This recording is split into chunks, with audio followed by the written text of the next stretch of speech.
Best Auto Care, 70th and Van Doren. God bless you. What a day. I could sure use an afternoon pick-me-up. Hold up. The new 93.7 The Ticket location has a milk, coffee, and tea inside? Oh, yeah. This is a game changer. Need an afternoon pick-me-up? How about a coffee or smoothie on your way to work? Stop by the Ticket Mill location on 1040 O Street to get your go-to drink or try out our new game day drinks exclusive to the Ticket Mill location. We know it'll make your day a million times better.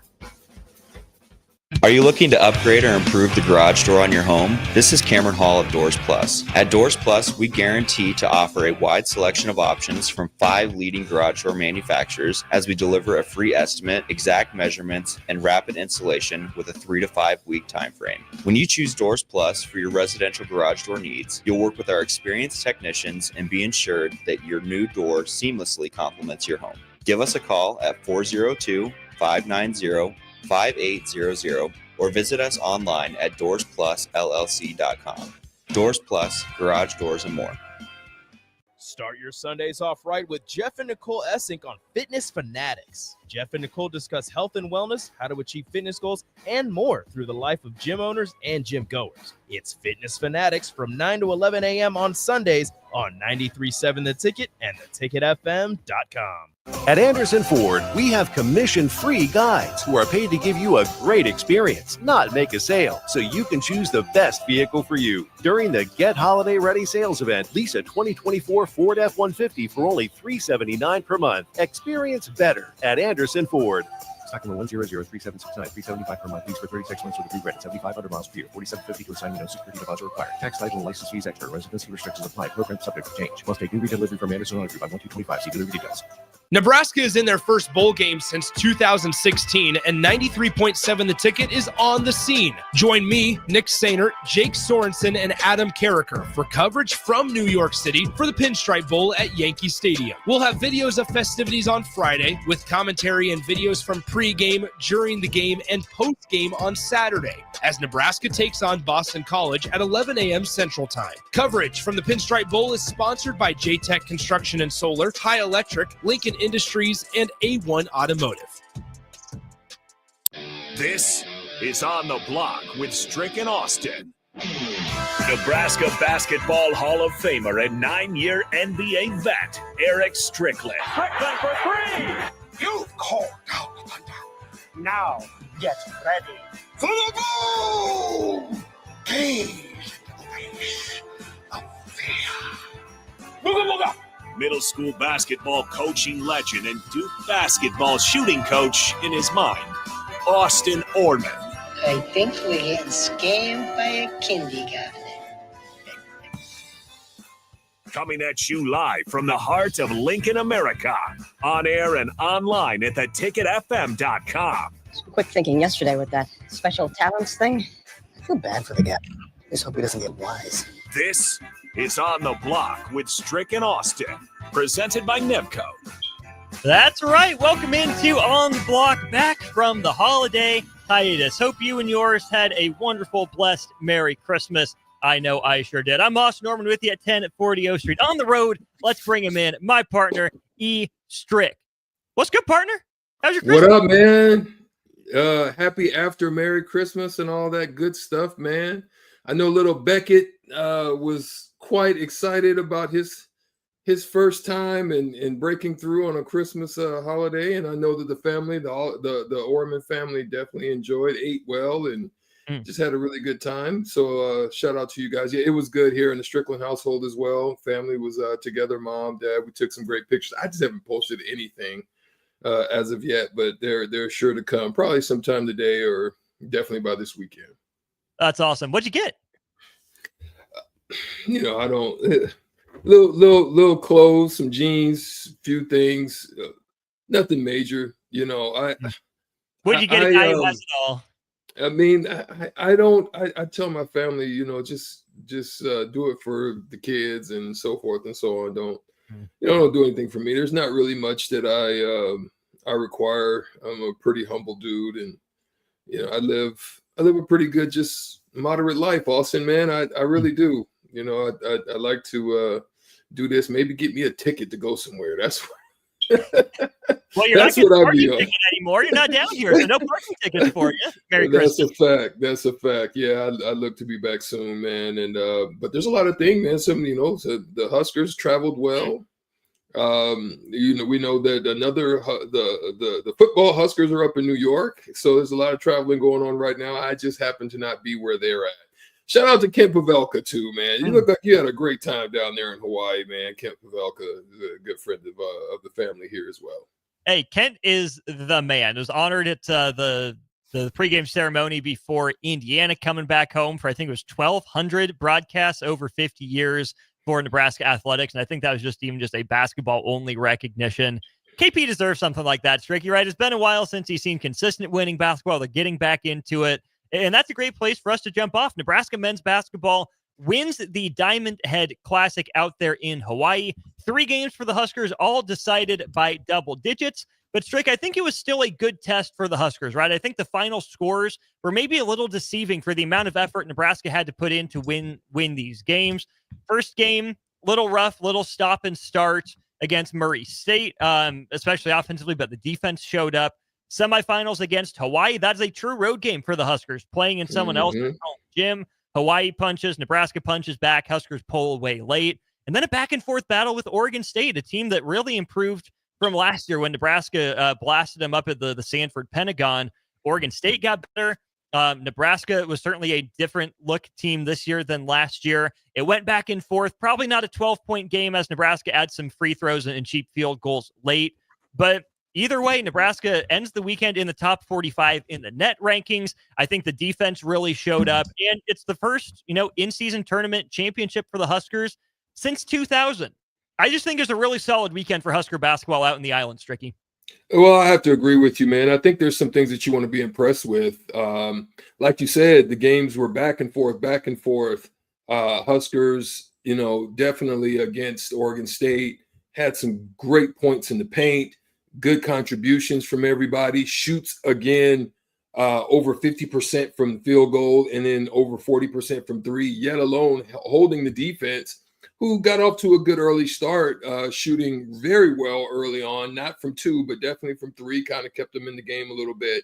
But Nebraska's defense has been holding their opponents to under 40% shooting on both sides of both the 3 as well as the 2s.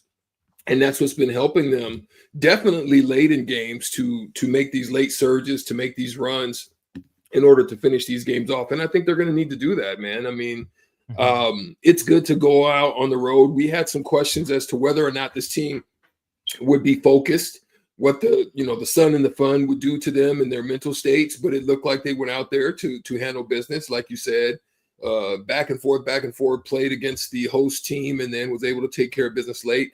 That's what you love to see, especially now. Okay, we can go back and forth. We know that college basketball, we know that any game of basketball is a game of runs. It's where you make your runs, how you sustain your runs, or how you stop runs from, compounding upon you. And so that's what they've been able to do as of late, and not allow runs to overwhelm them. They hang in there, they block them, they stop them, and then they're able to surge towards the end. And that's what you really want to do. You want to be surging at the right time, peaking at the right time when you're talking about finishing off games. Nebraska loses the second half to Murray State, but it was only by 3 points. They won the first half by 20. Nebraska wins the second half 40-28 over Hawaii after taking a 2-point lead into the break. Huskers win it by 15. And then Nebraska dominates Oregon State in the second half, winning the second half 44-34. That shows halftime adjustments. It shows focus. Nebraska cleaned up the turnovers in the second half, I think, of all 3 games. Hawaii, there are a lot of turnovers. And Nebraska took, I think, 30 minutes for them to score points off of Oregon State turnovers, whereas Oregon State had double-digit points off Nebraska's turnovers, but the Huskers, like you said, shooting over 50%, found a way to keep themselves in it. And Strick, one guy that I think did a lot for himself by doing a lot for the team this weekend was Bryce Williams. We have a comment here from Justin Rogge on YouTube. Does Bryce Williams get drafted in the NBA? And if so, where in the draft is he selected? Heck of a weekend for Bryce Williams, who in the semifinals against Hawaii goes for a Nebraska career-high 32 points on 10 of 18 and 8 of 8 at the free throw line. And then against Oregon State, he took over in the second half. He had 25 points on 9 of 13 and 6 of 6 at the free throw line. What were your impressions of Bryce Williams this weekend in Hawaii? Very well. It's good. We wanted to talk about the roller coaster ride for Bryce Williams. We didn't want to have too much of that. You don't necessarily feel that he needs to be in the 25-30 range on a consistent basis. You don't necessarily feel that, but it's good to see it. You know that he's capable. He's capable of taking over. It's a mindset thing, I think, for Bryce. And to answer Justin's question, it's gonna tell a lot about whether or not that's the case, because we saw what happened against Michigan State. Wasn't necessarily a great game there, but we'll see when you get into Big Ten play what that looks like. Yes, non-con, all good. He had a great non-con run, but when he gets into the Big Ten play, we'll see if that's sustainable and what his mentality is and what his attack mindset is. Again, I think he has a skill set. He shoots the ball very well. He's pretty smooth. I'd like to see him to work off the ball a little bit, because that's what you're going to have to be able to do, especially at the next level of the league. You're not going to be a high draft pick and a guy that they're going to be looking to come in and do any kind of scoring for. We saw what happened, and this is no knock on him, but Bryce McGowan's, we saw what he did here and what happens there. And it's the same thing I said about Bryce, Austin, and you can attest to this. I said there's things that Bryce needs to work on. He plays too high. He doesn't defend all the time. And he's not going to be able to get those volumes of shots in that opportunity. He's going to have to learn how to walk on the ball. He's got to be a super 3-and-D guy in order to have success. And we just haven't seen that. So those are the things that I would have a conversation with Bryce about, consistency on defense, being able to learn to play off the ball. I think he shoots the ball well enough to be able to be a spot-up guy, and he's capable of driving. So I think he has a really good chance, because I think he plays a little bit better D than Bryce. I don't see him right now, as we speak. I don't see him as a first rounder. I could see him being a mid to late for a second rounder. But I will say that if I see this continual progress in the Big Ten play, you might be able to change something. Again, it depends on what you do for your team. And then when you go and work out for them, and it's going to be dependent on the need and what they feel that they need based on what they already have. So those are going to be the pieces and components that would determine whether or not Bryce gets drafted or not. I think it's going to be interesting to monitor too, Strick, because Aaron Eulis was out this weekend. He sprained his ankle in one of the practices, either right before or just as they got into Hawaii. So he was in a boot all weekend, which meant Raleigh Wooster was the starting point guard. Then it was really back and forth between Sam Hoiberg, but a lot of Bryce Williams, right? A guy that used to handle the ball last year. I'm in lockstep with you. Bryce Williams is not an NBA lead ball handler, but if he can give you anything on rotation, on second side of the court, extra playmaking, that's good. But I think it's only going to help Bryce Williams if he plays more off the ball or if he handles the ball more, right? To prove that he has the capability in a pinch to be a team's third point guard in the NBA could help him. But that's where Raleigh Wooster's availability, Aaron Eulis's availability, and even Sam Hoiberg in some of those moments. Obviously, Nebraska trusts Bryce Williams to do it, but I do think Nebraska can walk that very fine line of doing what's best for Nebraska to win games in the moment and help Bryce Williams get to the next level by giving him, we need you to handle the ball right now because you're our best option reps, and hey, we're good. We'll give you opportunities to work off the ball because we have a lead or because we need you to go hunt shots right now. I think Nebraska's in a good spot to where it can be a mutually beneficial relationship for Bryce Williams and Nebraska. Yeah, Austin, that's well said, because that's the one thing that was the hindrance upon me as to why NBA teams were looking to pass. I mean, here you have a 6'3", 220, 18-pound guard who doesn't play the point guard position in a traditional sense of what the point guard position is or was back then. And so you have a situation now where that was the one thing that scouts looked down upon. I think it would help with Bryce to show the versatility of what he can do. I mean, I think this is one of the things that got Delano Banton, pretty much into the league. And actually, when I was here and I watched the Portland game, I got to see him get into the game a little bit. I didn't get to say anything to him, but definitely got to see him play a little bit. But that's the one thing, is that versatility with that size. Bryce at his size, to show the ability to be able to handle, control, run a team and defend at a high level there. I think that's where he's really got to show himself is in the defensive side. Be like an OG Anunoby and with the ability to really stroke it. Because he's going to get good looks. There's not going to be a question. It's just also going to depend on the team he finds himself on in the system that they play. Mm-hmm. But that'll help him tremendously because it's the one thing that did hinder me. But I'm glad that they have that option to offer those opportunities for Bryce to be able to shine like that. I'm glad you went there because I like that OG Anunoby comparison. Maybe that's where Bryce Williams needs to get to. Whose game does he have? Who does he remind you of now? Versus what do you think he needs to be in the NBA?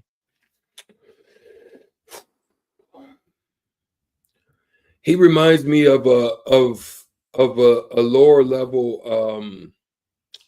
What's my guy over at is it Brandon Williams? What from Alabama? He's in Charlotte. Oh, Brandon Miller. Brandon Miller. He reminds me just of a lower level scorer than Brandon Miller, but same style. Brandon's a little bit more offensive minded, can play D, can shoot it, can score, all of those things. He just scores, I think, at a higher level right now than Bryce. Than Bryce. Yeah, than Bryce does.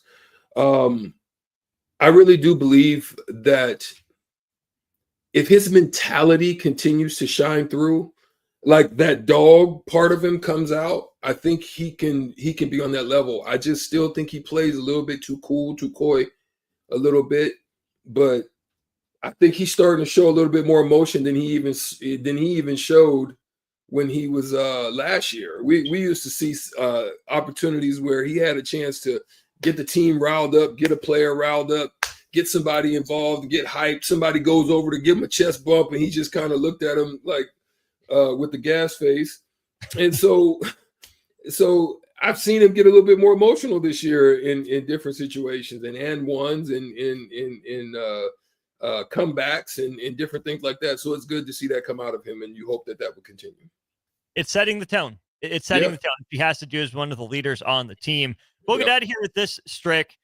What does a tournament win like this do for Nebraska? 3 games in 4 days. Huskers win them all by double digits. Still one non-conference game to go on Monday against Southern. But what can this last handful of days, these last 3 wins, do for Nebraska moving into Big Ten play? Well, I think it's good. I mean, we talked about the Big Ten, and I think it's a parity of a league. I think this is why you can't take any game for granted or any situation for granted. I think that any team on any given night can clip you. Don't look at Rutgers' record. They're super athletic and they're good, and they'll get you on any given night. I think a lot of teams are like Indiana on any given night. They can wake up, they can give you some work, or they can't. I think teams like Wisconsin, off to an 0-2 start in the Big Ten. I still think that they're a well-coached team. I mean, they're a team that's lost 2 of their games on the road. They're 7-1 at home. And what we're seeing is just like I've laid it out. What do you have to do in the Big Ten? You better take care of home, and you better be able to go on the road with a mentality to steal a few of those, and that's what's going to push you towards the top tier or the mid-tier of the Big Ten.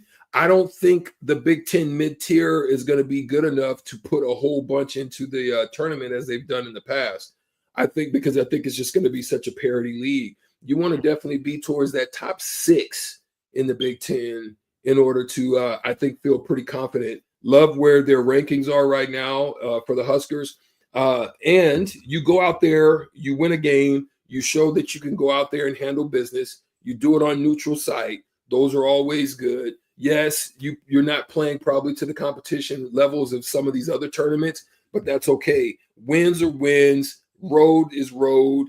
Neutral is neutral. You went out there, you took care of business, and you come home with a trophy. I think it's a confidence builder.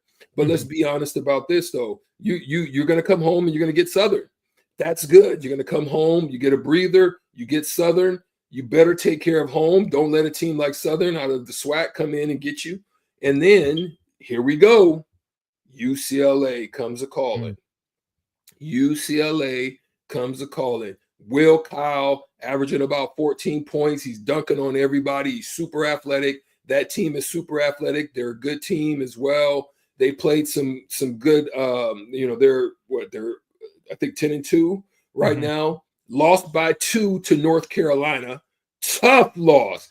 North Carolina obviously is not the same as they were, but they beat Oregon on the road, which was the top 12 team, by 2. So let's be real about it now. They can go on the road and get you because you go in and beat a top 15 team in the country, and that's huge. So don't get to smelling yourself. Take care of business. They're getting a big tune-up, tough loss against North Carolina, a big game against Gonzaga at home, and then they got you. So they're going to be battle tested. So it's going to be a matter of what you're going to handle there. That's going to set the tone as to what it's going to look like. You don't want to go down early in the Big Ten and then have to scrap your way and fight your way back up the tier. You want to bank all those games, especially the ones at home, and then that way you put yourself in a good position to be in the top tier of the Big Ten. Yeah, because to your point, there are going to be wins available, but not necessarily resume-changing wins, right? Getting UCLA at home, that's going to be a good point on the resume, right? At Iowa, at Purdue, going to be tough. Rutgers, I still think, plays its way into the conversation to your point. But Nebraska's resume right now is pretty much where it's going to be. If it holds serve at home, road games go the way they go in the conference, then yeah, you're probably talking top half of the conference. If you steal 1 or 2 on the road, you're talking top 6 and you feel pretty good about it. That's why I think going out to this tournament specifically was so interesting for Nebraska, Strick, because coming off an NCAA tournament appearance, there's some decent teams, some decent programs in there, but it was a lot of quad 2s and quad 3s. Not a quad 1 opportunity there, at least right now, because Oregon State dropped out of quad 1 down to a quad 2 on the neutral site there.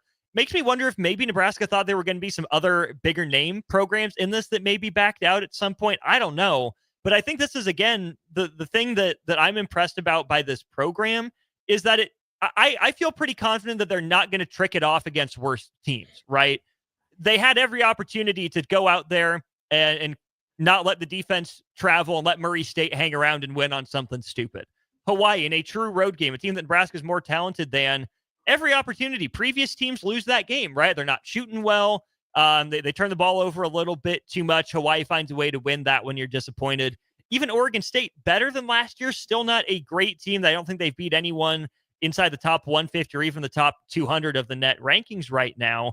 Previous Nebraska teams might not find a way to punch back and win that game. I think the program, you can tell it's heading in a good direction because it felt like going out to Hawaii wasn't some big major accomplishment. It was cool. It was a job well done, but it felt like taking care of business, and it hasn't always felt like that. Yeah, that's what I feel. It felt like it definitely was that, taking care of business, going out there and doing what you're supposed to do. You didn't get lost in the sauce. And so I think that was good for them. I think it was a good testament to probably the coaches as well, getting them focused and helping them to know. It's tough to be away during Christmas, man. I mean, that's really a mental battle. It's a mental battle when you're away from home, away from family, away from friends. Yes, you get the sun and the fun, but it's a tough thing to be away from, even your own bed, let alone being somewhere else. But what better place to be than in Hawaii? You might as well let your light shine and go out there and handle business and have some sun and fun and get back home and to the cold. And and so enjoy it while you can. It's better to enjoy it with wins instead of taking L's. That's for sure. Ain't that the truth? Well, our starter Heyman text line is going off, Stricky. They say you need to get some 9-volt batteries and fix the smoke detector behind you. Yeah, I'm at my sister's house. I'm in my nephew's room, and you know how these young kids are. Yeah, it's definitely not. It's definitely not me. Yeah, my nephew in his room. It's he definitely didn't do what he needed to do with taking care of that smoke detector. Hey, well, let's go find nephew. He's got 5 minutes to fix it before we get back here on the block. Brought to you by Nepto. He's Strick. I'm Austin. Segment 2 of the show comes your way in just a minute. Follow Austin, Strick, and On the Block on Twitter at Austin Orbit, eStrick20, and On the Block 93.7. More of On the Block coming up. Looking to upgrade your equipment? Landmark Implement, your John Deere dealer in Nebraska and northern Kansas, has an offer you don't want to miss. Through December, purchase a model year 2022, 23, or 24 tractor, combine, or sprayer, and take advantage of financing as low as 3.9 for 60 months. That's right. Get the equipment you need with affordable payments designed to keep your operation running strong. Stop by your local Landmark Implement today or visit landmarkimp.com to learn more. Experience the Landmark difference. Ryan, with all this red and all these people around, I'm still not seeing the tailgate. Todd Spidell, former body shop owner, terrible driver. We're getting close. Now, did you know with 3 locations in Lincoln and hundreds of years of combined technician experience, we can get Husker fans back on the road even quicker and safer after their tailgate mishaps? Oh, Todd, turn left right here. Left or right? Left, right here. Right? Well, you wait for the tow truck. I'm getting a hot dog. Well, I guess while I'm waiting. All right! Most recommended! Eustace Body Shop! Woohoo! Dude, you should be on American Idol. You really think so? No. Accidents happen, even to Husker fans. If it happens to you, call Eustace Body Shop, where our customers send their friends. The most recommended Eustace Body Shop. That's who we are. League One Volleyball is bringing the action to Omaha with Omaha's first serve on January 24th at 7 p.m. Central Time at the Liberty First Credit Union Arena. Witness history in the making as Love Omaha Volleyball takes on Love Madison in the team's inaugural home match. Be there to watch Olympic teammates Jordan Larson and Lauren Carlini go head-to-head in a battle of the world's best. Visit lovboma.com for tickets starting at $31. Volleyball is the next major league. Rico here with HIS Auto Care at 70th and Van Dorn, letting you know HIS is a great place to bring your vehicle for service. With superior service bumper to bumper, we'll treat your vehicle like it's your mother's. It doesn't get any better than that. So call 402-488-8934 and HIS Auto will make you glad you did. 5% off, mention this ad, and for sure your mother will be proud you called. 402-488-8934, HIS Auto Care, 70th and Van Dorn. God bless you. I can't believe I just scratched that card. Find my insurance card. Dude, what do you have in this glove box? Ew, are these socks dirty? Oh, forget about the socks. I need my insurance card. Just pull it up on the State Farm mobile app. But I can do that? Oh, hey, I can do that. Yep, it's called service. I can file a claim on here too? Yeah, it's called service. Whoa, I can call my agent too? It's called service. Call your local State Farm agent, Vinny Kreekak, at 402-474-1173. Nebraska is in their first bowl game since 2016, and 93.7 The Ticket is on the scene. Join me, Nick Sainert, Jake Sorensen, and Adam Carricker for coverage from New York City for the Pinstripe Bowl at Yankee Stadium. We'll have videos of festivities on Friday with commentary and videos from pregame, during the game, and postgame on Saturday as Nebraska takes on Boston College at 11 a.m. Central Time. Coverage from the Pinstripe Bowl is sponsored by J-Tech Construction and Solar, High Electric, Lincoln Industries, and A1 Automotive. Are you a skilled mechanic looking for your next big opportunity? Constructors is hiring. We're looking for experienced mechanics to join our family-owned team. We offer competitive wages, great benefits, brand new service trucks, OEM-level diagnostic software, and career growth opportunities. Positions include lead and A-level mechanics for our shop and multiple field technicians. If you're driven and ready to grow with a company that's been around since 1908, apply today at constructorslincoln.com. Hi, Sean Callahan here for Koppel Chevrolet GMC, and the holiday sales event is now underway with unbelievably low interest rates and huge discounts on both our new and pre-owned inventory. Right now, we're offering 0% interest rates or $13,000 off select new models. These are the absolute biggest discounts of the year. You heard right, 0% interest rates or $13,000 off select new models. So please stop on in or check us out online at CoppelCars.com. All deals with approved credit must trade in Costco. At Anderson Ford, we have commission-free guides who are paid to give you a great experience, not make a sale, so you can choose the best vehicle for you. During the Get Holiday Ready sales event, lease a 2024 Ford F-150 for only $379 per month. Experience better at Anderson Ford. Stock number 1003769, $375 per month. Lease for 36 months with approved credit, 7,500 miles per year, $47.50 to assign no security deposit required. Tax title and license fees extra. Residency restrictions apply. Program subject to change. Must take new retail delivery from Anderson Laundry by 1225. See delivery details. Now back to On the Block with Strick and Austin on 93.7 The Ticket and theticketfm.com. We are back here during On the Block, brought to you by the great people at Nebco. Check them out at nebcoinc.com. They're hiring mechanics and CDL drivers specifically right now, other job openings as well. But if you're a mechanic or you're a CDL driver or want to be, check them out at nebcoinc.com. Moss Norman and Eric Strickland with you. Stricky, we talked a little bit about NBA Christmas going into the games. Most of them delivered. Suns over the Nuggets by 10 was the biggest margin of the day. Yeah, the Timberwolves beat the Mavericks by 6, but then 3 other really fantastic games. You look at what Victor Wembanyama did in his Madison Square Garden debut, putting up 42. You look at the shorthanded 76ers beating the Celtics. And Strick, the game that we talked the most about, how long can the NBA keep relying on this? The Lakers and the Warriors delivered. Lakers have a big lead. Steph Curry does his thing. He cooks at the end of the game before a defensive breakdown, and Austin Reeves wins it for the Lakers, basically the buzzer. It was pretty interesting, Strick, because I think that, NBA has had Christmas for a while. The NFL tries to cut in 2 not very good games out of the NFL. I thought the NBA delivered, and you look at it in the ratings, it was 84% better in 2024 than in 2023. The Warriors and Lakers game is the most watched NBA regular season game and the most watched Christmas Day game in the last 5 years, peaking with 8.3 million viewers, averaging 7.76 million viewers. Those are really good numbers for the NBA. Do you think it's a sign that, hey, the NBA got it right this year? Or do you think it's just a flash in the pan and the NBA is still kind of treading water, trying to find a way to get to swimming?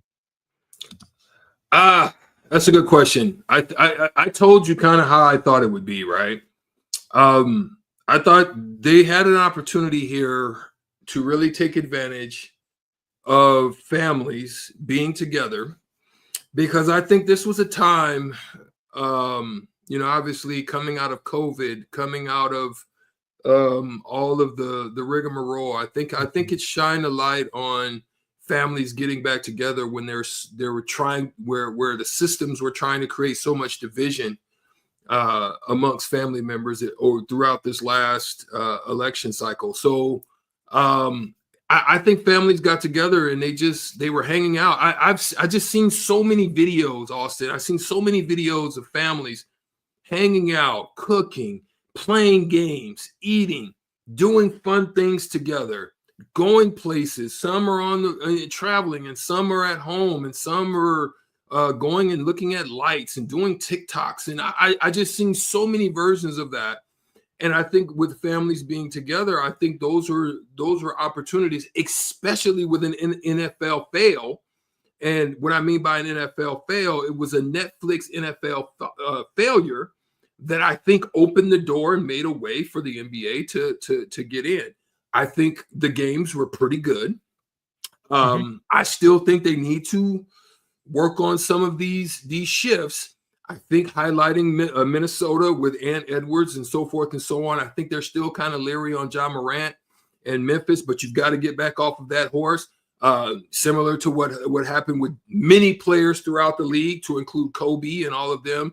I think you got to look at John and say, well, he's kept his nose pretty clean. Pause, and no nothing there, nothing nefarious. I think he's done pretty good as far as keeping quiet, not making a lot of noise, not putting himself center stage in a bunch of mess.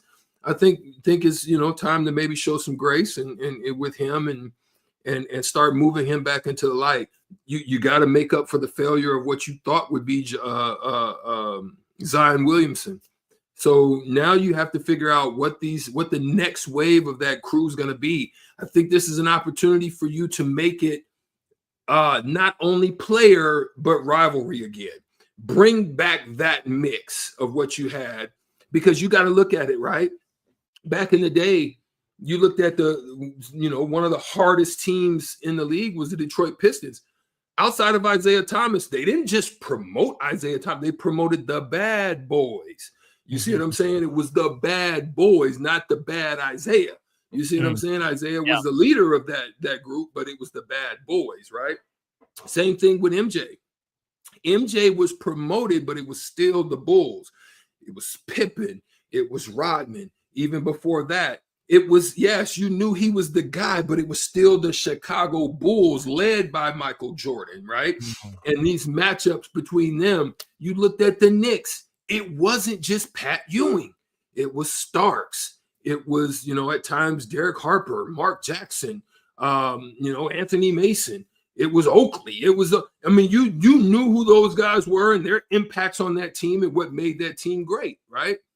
Get back to, I think, some form of that combination, Austin, where it's not only the player, it's that. You took advantage of the matchups this year. I think you've got a great showing.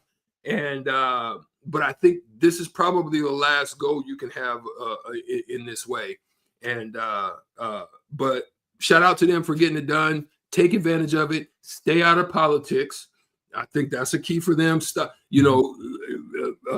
Kerr, keep your mouth shut. I love Pop. Keep your mouth shut. Because you're all you're doing is killing a large swath of your audience when most of your audience anyway are not fair weather, but they're casual fans. You've got your diehards. Your diehards is like your fringes, like your, if you want to add politics, that's your left and that's your right. That's your diehards. And then your fair weathers are your independents. Don't kick away your independence, because if you do, you lose your votes. You lose the election. You got to keep your independence, right? So that's big for them. I think it's huge. Stay out of the politics stuff and just have fun, play basketball. Let it be a breathing point for everybody. Everybody deals with life. Everybody deals with politics all the time. Everybody's on whatever channel they get their news from or whatever podcast they get their news from. They get it from there. They don't want to come to watch an NBA game, an NFL game, an MLB game, and they don't want to hear that stuff in that. That's where I think they can turn the cycle around. I think part of it, too, is what 5162 is saying. He says viewership is probably high or inflated since these games were on readily accessible TV and not on streaming services or blacked out locally. Yes, but again, that's not the NBA's fault. That's to the NBA's credit that they hopefully, Strick, figured out the best way to grow our game is not to make it less accessible. It's to make it more accessible. Stop taking down highlight accounts that are trying to grow and promote your game, right? Maybe get a little kickback from them if they're not sanctioned, but don't take down the highlight accounts, right? People like to watch that stuff. They watch those videos, but that's where I think the NBA can continue to make some headway is when they have days like this, when they have Christmas and they are the ones that are on, the local news channel on ABC, on ESPN that pretty much everyone gets, even TNT, right? When they have these opportunities, they can't miss. And I think you're right. It's not going to sell itself nearly as much next year. You can't just say, oh, we found something with the teams we had last year. We found something with the players we had last year. We're just going to pick the games, set it, and forget it. It's probably going to take more legwork for the NBA to approach this viewership number next year. And so that process has to start now. If it hasn't already started, the process has to start now. How does the NBA think big picture about who do we want to have on Christmas next year? Who are some dark horses that maybe we think will pop up and rise and be worth a television audience? Who are some teams that are up right now that people would want to see on Christmas, but we think might fall back to the pack? Think about those players. Think about those teams now. So you start promoting them now. So by the time we're there in another 364 days, 363 days, whatever it would be, people already know these names. People already know these teams because they're on their mind. You can't just start marketing, Christmas in your Christmas games in December. You market it all year and then you build up to Christmas, and that's the payoff for these people. Why do you pay attention to these guys in the offseason? Why do you pay attention to these teams in the moves they make? It's because when you finally do get your chance, they're on national TV, you're excited to tune in and watch them because you've been hearing so much about it. You want to see if the hype is real for yourself. And see, this is the thing that I thought this was a big miss for them, on that point, what you just said, is I think that OKC is a version of what you said. I think the Thunder is a version of what you said and what I said. I think their team with Shea Gillis-Alexander that leads them. Mm-hmm. But they're a team. And Yes. I think that's a missed opportunity to have them into that mix. Now, it's all good. You still got time for that. I think that they're going to still be pretty solid. I think that they've still got chess pieces that they can move all across the board. It's like you could take their rook, you could take their knight, you could take all, and it's like you didn't really lose them. That's the kind of operation right now. OKC is like you took it, but they just came up there, but they put it right back on because they've got those kind of moves that they can make. Mm-hmm. And I think that's what's going to make them valuable. This is why I don't think they're going anywhere, but this is why I think you need to put them in position to be in that place next year. The problem with the NBA is they don't like small markets. They've been sold on the big market viewership, but just like the news and just like all these other forums, the people ain't watching like they used to. So you've got to change your mode of your modus operandi up a little bit. You got to change your mode and the way that you handle your business. Figure out a way to touch, like you said, figure out a way to tap in to these different social media in the sports space, these social media content people, and figure out a way to drive the game again, because some of them, because they can't use present NBA stuff a lot of the time, some of them are going back to past NBA stuff and they're doing a lot of stuff on the past and they're winning. But they could do the same thing for you in the present, but you just got to figure out a way to tap in on that. Get them some form of a licensing agreement, some form of you give them content, they give you a little, something back out of the percentage of it. There's ways to monitor and work that thing out by way of viewerships, by way of, those things like that. There's ways to work that out. You give them the free access to the data, and you figure out a way to monetize it. That's how you got to change your business. You got to just make it new, because right now it's still caught on the old cycle. Big markets, profile them. I don't think that works, because I think some of your best teams are in smaller markets. It's unfortunate that's the way it is. Yeah. There's life in the middle, right? It's not just all on the coast. It's not just in New York and LA. So we'll keep monitoring that. We got a couple texts here that I think that we should address, because no less than Kevin Durant addressed some of those very points on Twitter. We'll go to break. We'll play the shootout with Strick. Tiebreaker question, $30 to Buffalo Wings and Rings to give away in the Christmas spirit. Then a short NBA discussion before we talk Husker football in the Pinstripe Bowl next on the block. Download our app by searching for 93.7 The Ticket in your app store to stay in touch and listen all day wherever you are. More of On the Block next on 93.7 The Ticket and theticketfm.com. Are you ready for a new opportunity? Check out Sandhills Global. Join a dynamic team where your skills are valued and your career can soar. We offer full-time positions with a 4.5-day work week, competitive pay, excellent benefits, and a positive work environment. From IT and marketing to sales and finance, we're looking for talented individuals just like you. Apply today at sandhills.jobs and take the first step towards an exciting future. That's sandhills.jobs. Don't wait, apply now. Are you looking to upgrade or improve the garage door on your home? This is Cameron Hall of Doors Plus. At Doors Plus, we guarantee to offer a wide selection of options from 5 leading garage door manufacturers as we deliver a free estimate, exact measurements, and rapid installation with a 3 to 5 week time frame. When you choose Doors Plus for your residential garage door needs, you'll work with our experienced technicians and be ensured that your new door seamlessly complements your home. Give us a call at 402-590-5800 or visit us online at doorsplusllc.com. Doors Plus, garage doors and more. Looking to upgrade your equipment? Landmark Implement, your John Deere dealer in Nebraska and northern Kansas, has an offer you don't want to miss. Through December, purchase a model year 2022, 23, or 24 tractor, combine, or sprayer, and take advantage of financing as low as 3.9 for 60 months. That's right. Get the equipment you need with affordable payments designed to keep your operation running strong. Stop by your local Landmark Implement today or visit landmarkimp.com to learn more. Experience the Landmark difference. Hey there, fellas. It's your girl Jordan with Sartor Heyman Jewelry.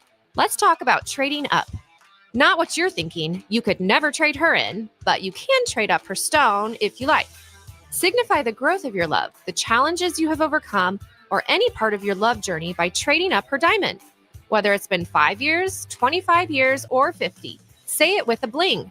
Big love, big bling. We got you. Until next time, this is Jordan at Sartor Heyman Jewelry. Happy shopping, guys.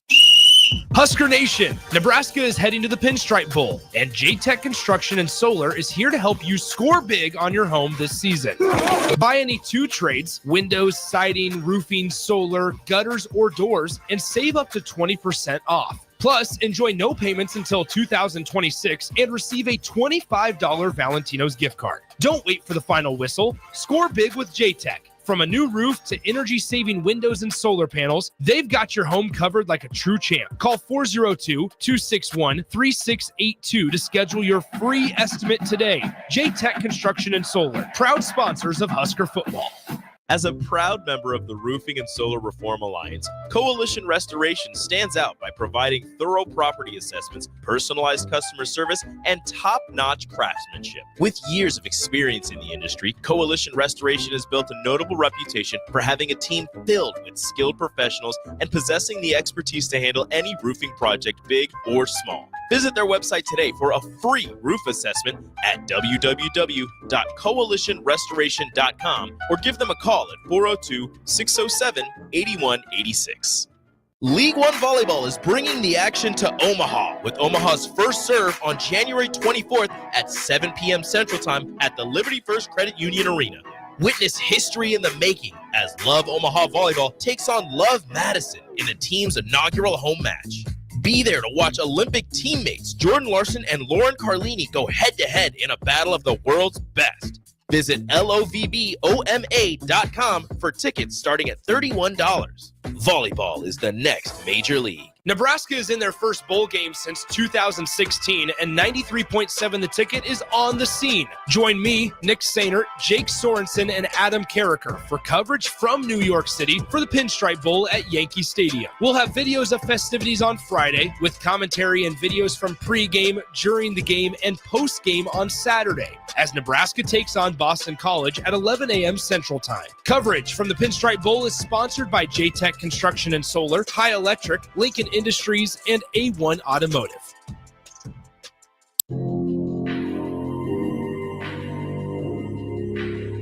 Now back to On the Block with Strick and Austin on 93.7 The Ticket and theticketfm.com.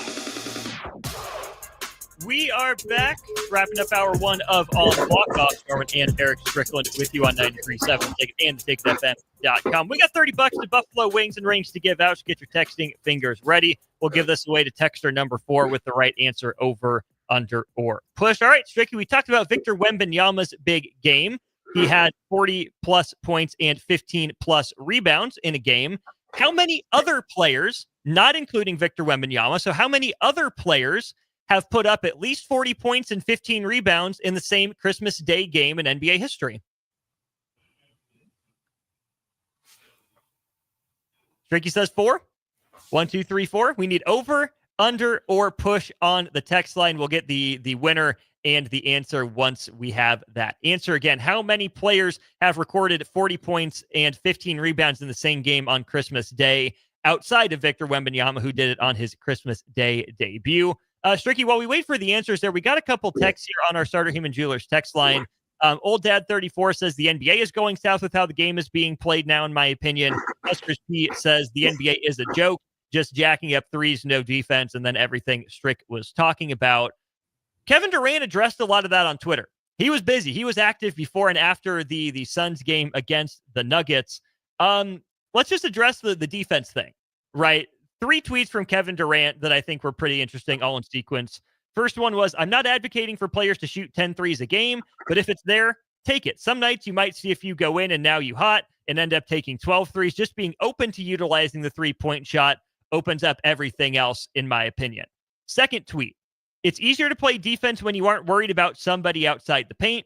Defense is hard in this league when everybody on the floor can shoot and you on an island and your teammates afraid to help off a sniper. And then the third tweet, no doubt when it's money time, middies are there. In today's game, though, you set that up by utilizing the whole floor. spacing and knocking down threes and touching the paint. Defenses are too good to just sit in the mid-range all day. You got to diversify. That's from Kevin Durant. You see what he's saying? You agree? You disagree? Where are you at with what KD's saying? Let me just say the rules benefit and placate to the game the way that it's played now. Mm-hmm.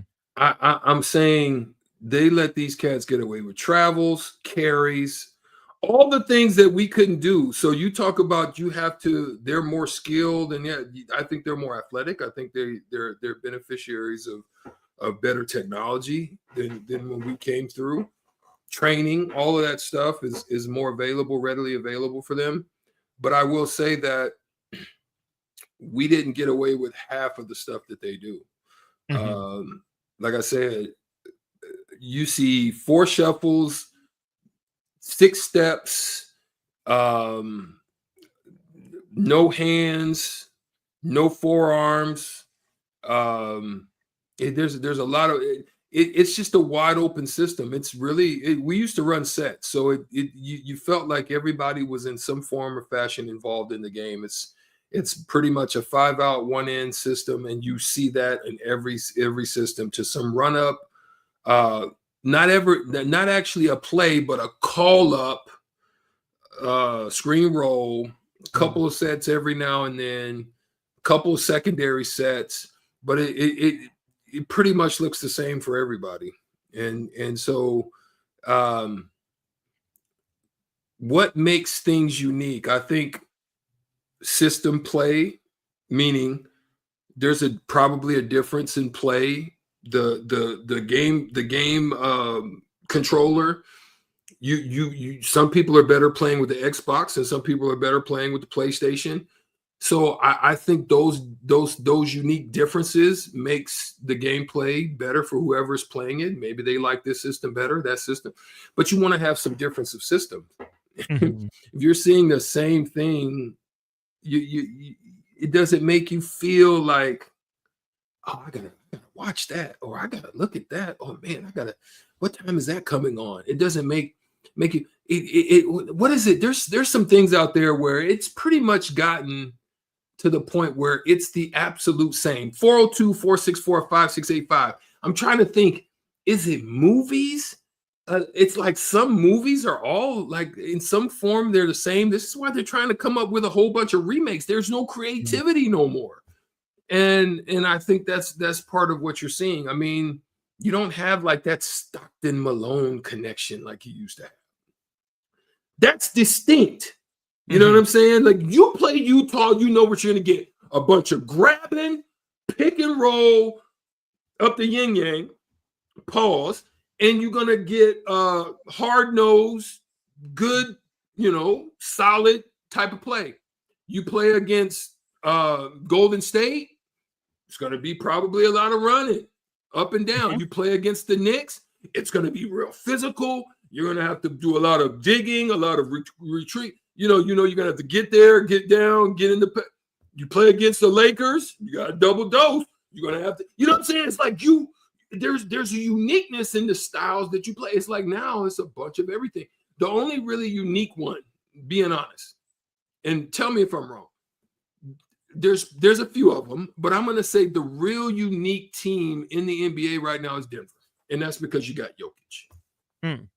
Jokic's style is so unique from everybody else's that he may not be fun to watch because he's not sexy. You know what I'm saying? Mm-hmm.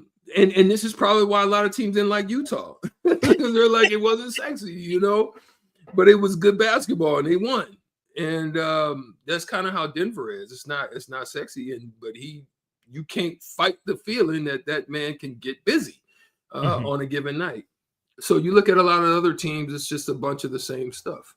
And that's, again, I think the teams that are successful and have been successful are the ones that maybe are a little different, right? Because if you tune in and you watch, Dallas versus Minnesota, for example, maybe not the most appealing matchup because it's Luka's turn, it's Ant's turn. It's Luka's turn, it's Ant's turn. It's Kyrie's turn, it's Ant's turn. Oh, Julius Randle can pop in back to Luka's turn. So, okay. And think about, the other one, Austin's Phoenix. Remember D'Antoni? Yeah. The D'Antoni era. Wherever D'Antoni went, you know what the style was going to be, and it made it unique. Okay, I'm sorry. That was it. That was another part. Right. So there's some teams that run it like that, right? Through a primary ball handler, through a guard. But then you do have like a Golden State, right? Motion based, where you know Steph's going to get a lot of shots, but there is maybe more ball movement in the Golden State system than in the Dallas system. I think Milwaukee is in its own kind of universe with how Giannis is different because he's living in the paint, right? He stopped trying to shoot threes. He's at like peak Shaq levels of efficiency at the rim. So what I would say, Strick, is the results often look the same with a lot of threes, and there's a lot of possessions in transition where guys aren't getting to the rim, that they're sitting around and jacking up threes. I think there's probably more creativity and more differences in specific schemes from specific teams, but that it's hard to see the nuances sometimes because of how fast the game is played and because of what teams are emphasizing with the threes. But it's not that it's all threes, because what is more threes brought? More opportunities at the rim, because guys have to defend out further. There's maybe less help defense there. And that's maybe another thing that you and I could break down. Well, you, but in teaching me about it. NBA defensive schemes, right? I think people admit they don't know a lot about what goes on for football defensively. So they say, yeah, just go rush the passer. I don't think people know everything that goes into playing good defense in the NBA. And maybe it's not a good defensive era, but it's not fundamentally sound, Austin. But it's also difficult because of the way the game's being played in the spacing. So maybe that's something you and I can do, is say, you know, at some point in the future, what is supposed to happen in an NBA defense? What could a team do better to guard the perimeter and protect the rim at the same time? Because it looks, and again, perception becomes reality. It looks like guys aren't trying, and it's just the same style and guys are jacking it up. But I think that maybe some guys aren't trying, but also it's a darn near impossible task with just how many guys are shooting threes around the league. No, it's really not, right? Okay, it's really about positioning, and I don't think they teach it anymore. I don't think they have time to teach it. I don't think they want to teach it.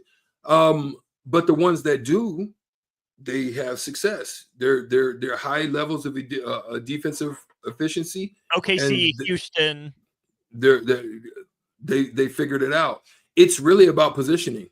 Like 2 steps up can make the difference as to how you make room and you make space. So if you're running a high pick and roll, that's one. You don't go over on a high pick and roll. I mean, okay, I'll live with you shooting 30 footers. If you shoot 5 30 footers, I'll live with you making 1 or 2 of those. Mm-hmm. Shoot them all day. I'm going under. I'm going to meet you on the other side. That's one. You don't go over that and trail a guy from 30 feet out because you're giving way too much space. You go under. Then it's the second guy.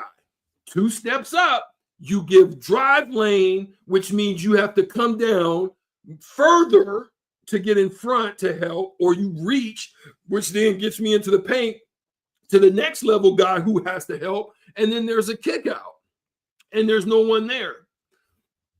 Just being down a little bit allows you to step 1 step in to show and 2 steps out to recover. If you're going to shoot a 30-footer, cool. I'll bet my life on you may have a great game this day, but over the course of the time, I'm going to bet that you're not going to make those shots more than you're going to miss them. That's just the bet I'm going to take. So it's just little things, little increases. It's being at the elbow when you're supposed to be there, flat-footed, and if you have to X out, guy from the corner, X out to the, you know what I'm saying? It's really simple principles. It's just because they're out of position to start. And that's what's allowing more space for them to be able to make all these extra passes and have these wide open shots. That's really what it comes down to. It's just it's doing your work early and not being your back straight up. You got to be in a stance and ready to move. Yeah. Talk to me, Austin. Yeah, I like it. We got to give our winner away. We have Anthony. Derek in a car was texter at number 4 with under the 40 points and 15 rebound games. Victor Wembanyama was the 3rd player to go for 40 and 15. The previous 2 are guys you definitely heard of. Wilt Chamberlain. I knew Wilt had it. And Joker. Oh, Joker. And Joker in 2022. Those are the only other 2 players to go 40 and 15 on Christmas, Stricky. Hey, I was close, baby. You were? You're It's right almost there. a push. Right there. Okay. Will did it twice, and Joker won. So Wemby's was the fourth instance, but only the third player looking for two other plays. So we got to go to break. When we get back, we'll talk some Husker football in the bowl game. What would a win getting to 7-6, a winning record, mean for this team and this program? Then we'll get into some young players we want to see have a good game up at Yankee Stadium. He's Strick. I'm Austin. This is On the Block, brought to you by NEPCO. This is Lincoln's home for sports talk on the FM dial. Also online at theticketfm.com. On the internet. KNTK FM Firth, 93.7 The Ticket. Follow Austin, Strick, and On the Block on Twitter at Austin Orman, eStrick20, and On the Block 93.7. More of On the Block coming up. Looking for your next big opportunity? Constructors is hiring. We're looking for experienced mechanics to join our family-owned team. We offer competitive wages, great benefits, brand new service trucks, OEM-level diagnostic software, and career growth opportunities. Positions include lead and A-level mechanics for our shop and multiple field technicians. If you're driven and ready to grow with a company that's been around since 1908, apply today at constructorslincoln.com. As a proud member of the Roofing and Solar Reform Alliance, Coalition Restoration stands out by providing thorough property assessments, personalized customer service, and top-notch craftsmanship. With years of experience in the industry, Coalition Restoration has built a notable reputation for having a team filled with skilled professionals and possessing the expertise to handle any roofing project, big or small. Visit their website today for a free roof assessment at www.coalitionrestoration.com or give them a call at 402-607-8186. If you're in Seward or Milford, listen up. Select Plumbing is now servicing your area with no trip charges from Lincoln. Select Plumbing works on a variety of issues for your home and business, including general plumbing, water heaters, faucet and fixture repair, underground sewer and water repairs, backflow testing, and more. Keep your property free from leaks and other issues. Call today for a free estimate, 402-560-6197. It's not just Lincoln, Waverly, and the surrounding area anymore. It's also Seward and Milford with no trip charges. Contact Select Plumbing to inquire at 402-560-6197. When you need a new water heater, nothing beats the ProLine family of water heaters from A.O. Smith. ProLine models are built using commercial-grade components, meaning they're built to help you tackle your toughest days. No matter if you need a gas or electric model, A.O. Smith has a ProLine unit for you. A.O. Smith, innovation has a name. Call Bryant at 402-467-1111 for a great deal on a water heater today. Again, that's 402-467-1111. I can't believe I just scratched that car. Find my insurance card. Dude, what do you have in this glove box? Ew, are these socks dirty? Oh, forget about the socks. I need my insurance card. Just pull it up on the State Farm mobile app. But I can do that? Oh, hey, I can do that. Yep, it's called service. I can file a claim on here too? Yeah, it's called service. Whoa, I can call my agent too? It's called service. Call your local State Farm agent, Vinny Kreekak, at 402-474-1173. Get rid of pesky critters once and for all with Bats to Rats. Their expert team is here to help you reclaim your home. No more sleepless nights caused by crawling critters or flapping wings. Bats to Rats ensures a safe environment for every family member. Check the website at batstorats.com for amazing offers. And if you mention this ad, you'll receive $10 off your initial inspection cost. Call Bats to Rats today at 402-781-8691. That's 402-781-8691. Bats to Rats. Hi, Sean Callahan here for Koppel Chevrolet GMC, and the holiday sales event is now underway with unbelievably low interest rates and huge discounts on both our new and pre-owned inventory. Right now, we're offering 0% interest rates or $13,000 off select new models. These are the absolute biggest discounts of the year. You heard right, 0% interest rates or $13,000 off select new models. So please stop on in or check us out online at CoppelCars.com. All deals with approved credit, must trade, and Costco. Hi everyone, Kendall Warnock with A1 Automotive in downtown Lincoln. If you're looking for an automotive repair facility you can genuinely trust, we would be grateful for the opportunity to earn your business repairing your vehicle. We have ASE master technicians and qualified to work on a variety of vehicles from Hondas to Porsches, Jaguars to Toyotas, and Chevrolets to Fords. We pride ourselves on customer service and relationships, and we would be grateful for the opportunity to serve you. Give us a call at 402-477-4660, A1 Automotive. Always honest answers. In Nebraska, we know what matters: dedication, hard work, and taking care of our own. As loyal supporters of Husker athletics, Lincoln Industries brings that same championship mindset to manufacturing right here in the Cornhusker State. They believe in precision, teamwork, and giving their all, and that includes taking care of their team with exceptional health benefits and wellness programs. Ready to be a part of a winning tradition? Visit LincolnIndustries.com to see all their current positions. At Lincoln Industries, they're building Nebraska's future one teammate at a time. Go Big Red. Are you looking to upgrade or improve the garage door on your home? This is Cameron Hall of Doors Plus. At Doors Plus, we guarantee to offer a wide selection of options from 5 leading garage door manufacturers as we deliver a free estimate, exact measurements, and rapid installation with a 3 to 5 week time frame. When you choose Doors Plus for your residential garage door needs, you'll work with our experienced technicians and be ensured that your new door seamlessly complements your home. Give us a call at 402-590-5800 or visit us online at DoorsPlusLLC.com. Doors Plus, garage doors and more. This is On the Block with Strick and Austin. Nebraska Basketball Hall of Famer and 9-year NBA vet, Eric Strickland. Strickland for 3. You've called out the thunder. Now get ready for the boom. Gaze into the face of fear. Booga booga. Middle school basketball coaching legend and Duke basketball shooting coach in his mind, Austin Orman. I think we're getting scammed by a kindergartner. Coming at you live from the heart of Lincoln, America, on air and online at theticketfm.com. Quick thinking yesterday with that special talents thing. I feel bad for the guy. Just hope he doesn't get wise. This is On the Block with Strick and Austin, presented by Nebco.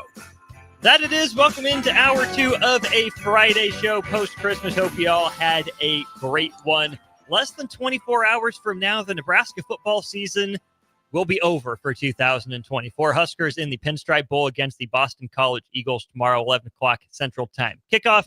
We will have pregame coverage starting right here at 8 o'clock. All Beyond Stricky will be on, brought to you by our great friends at A1 Automotive and many other fine sponsors. Stricky, we got some news today on the Husker front, but specifically on the matchups against the Huskers. So Boston College had a couple of players opt out of the bowl game in their big ones. First of all is the guy with the most sacks in the country, led all of FBS with 16.5 sacks this year, Donovan Ezaraku. So he is out of the game, defensive end, not playing for the Eagles. In their starting right tackle, Ozzie Trapilo, first-team All-ACC player, has opted out as well.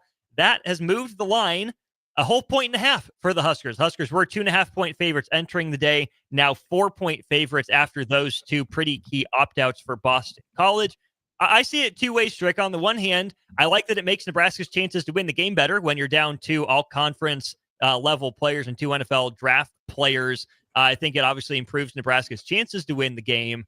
But I would say for a guy like Gunnar Gatula, who would have matched up with Ezaraku, and potentially for like a Cam Lenhart or a Riley Van Poppel that would have had the chance to go against a guy like Ozzie Trapilo, you like the improvement of chances to win the game, but also you're missing out on a chance to prove yourself against some of the best, right? If I'm those guys, I'm a little not let down, but like, man, I wanted my shot at these top guys to see what I've learned over the last 12 games.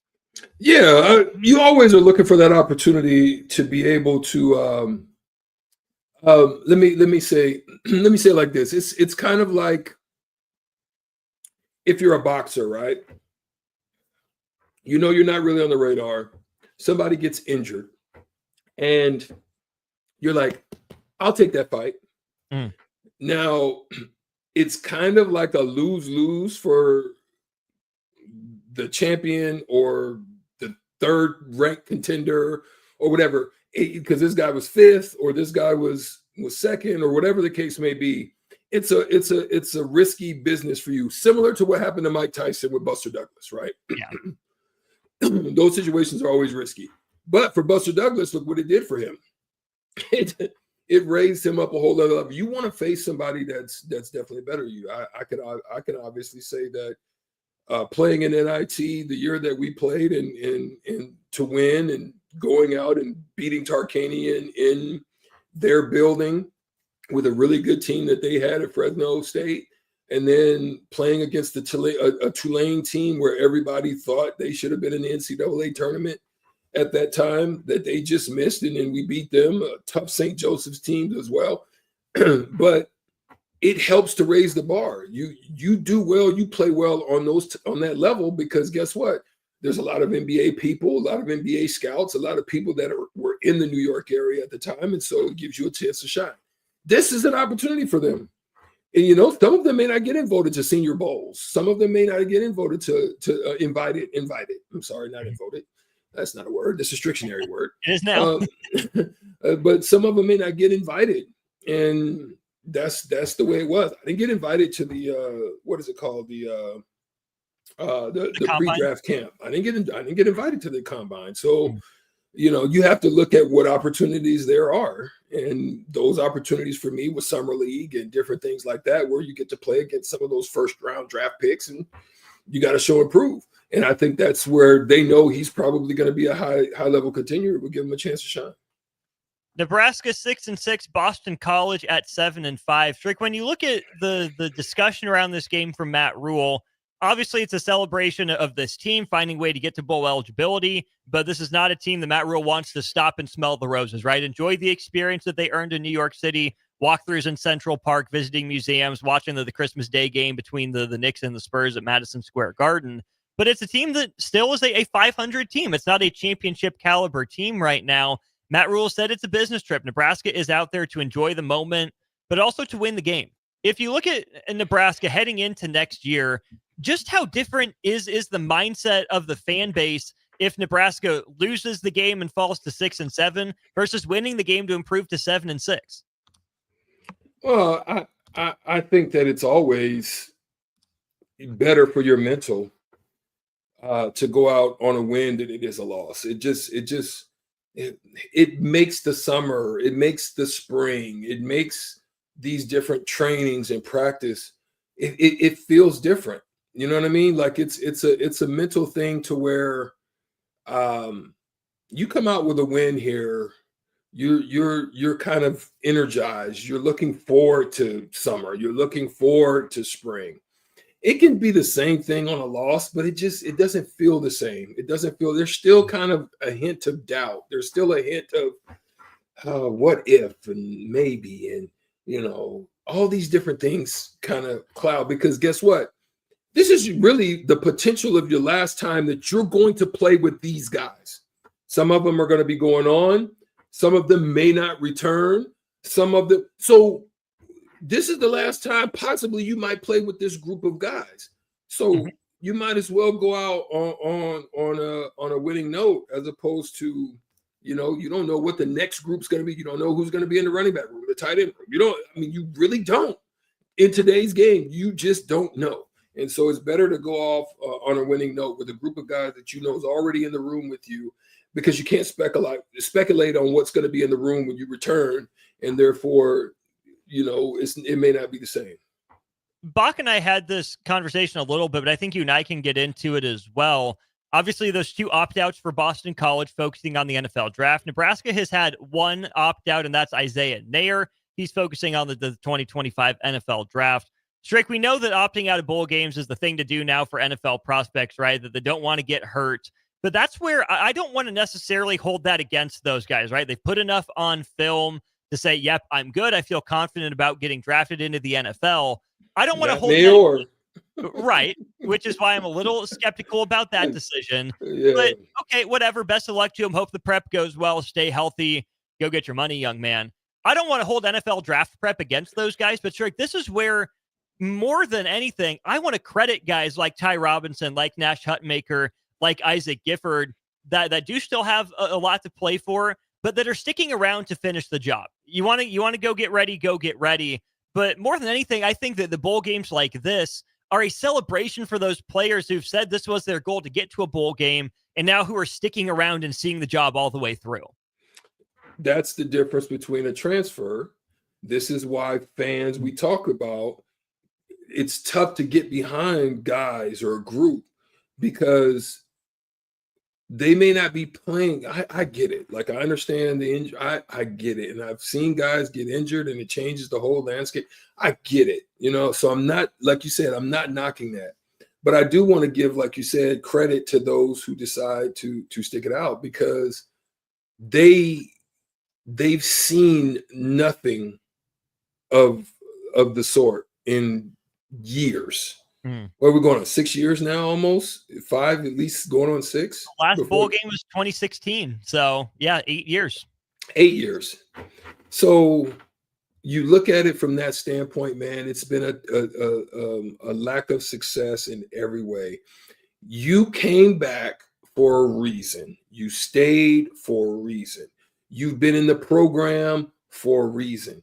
What you see this happen usually in transfer folks, because what are they really there for? Are they really there because they care about it? This is why it makes you want to retain long tenured guys, because they're going to care about their brothers next to them. They're going to care about what they're wearing on their chest, that N on their helmet. They're going to care about, the people, the fans, those who have supported them, stuck with them. You're going to say thank you, because you may have started like Drake from the bottom. Now you're here. You know what I mean? You started from the bottom. You worked your way up. Now your NIL deal is like on par with your success. And it's because everybody knows you. It's because everybody saw the work you put in. That's a building framework.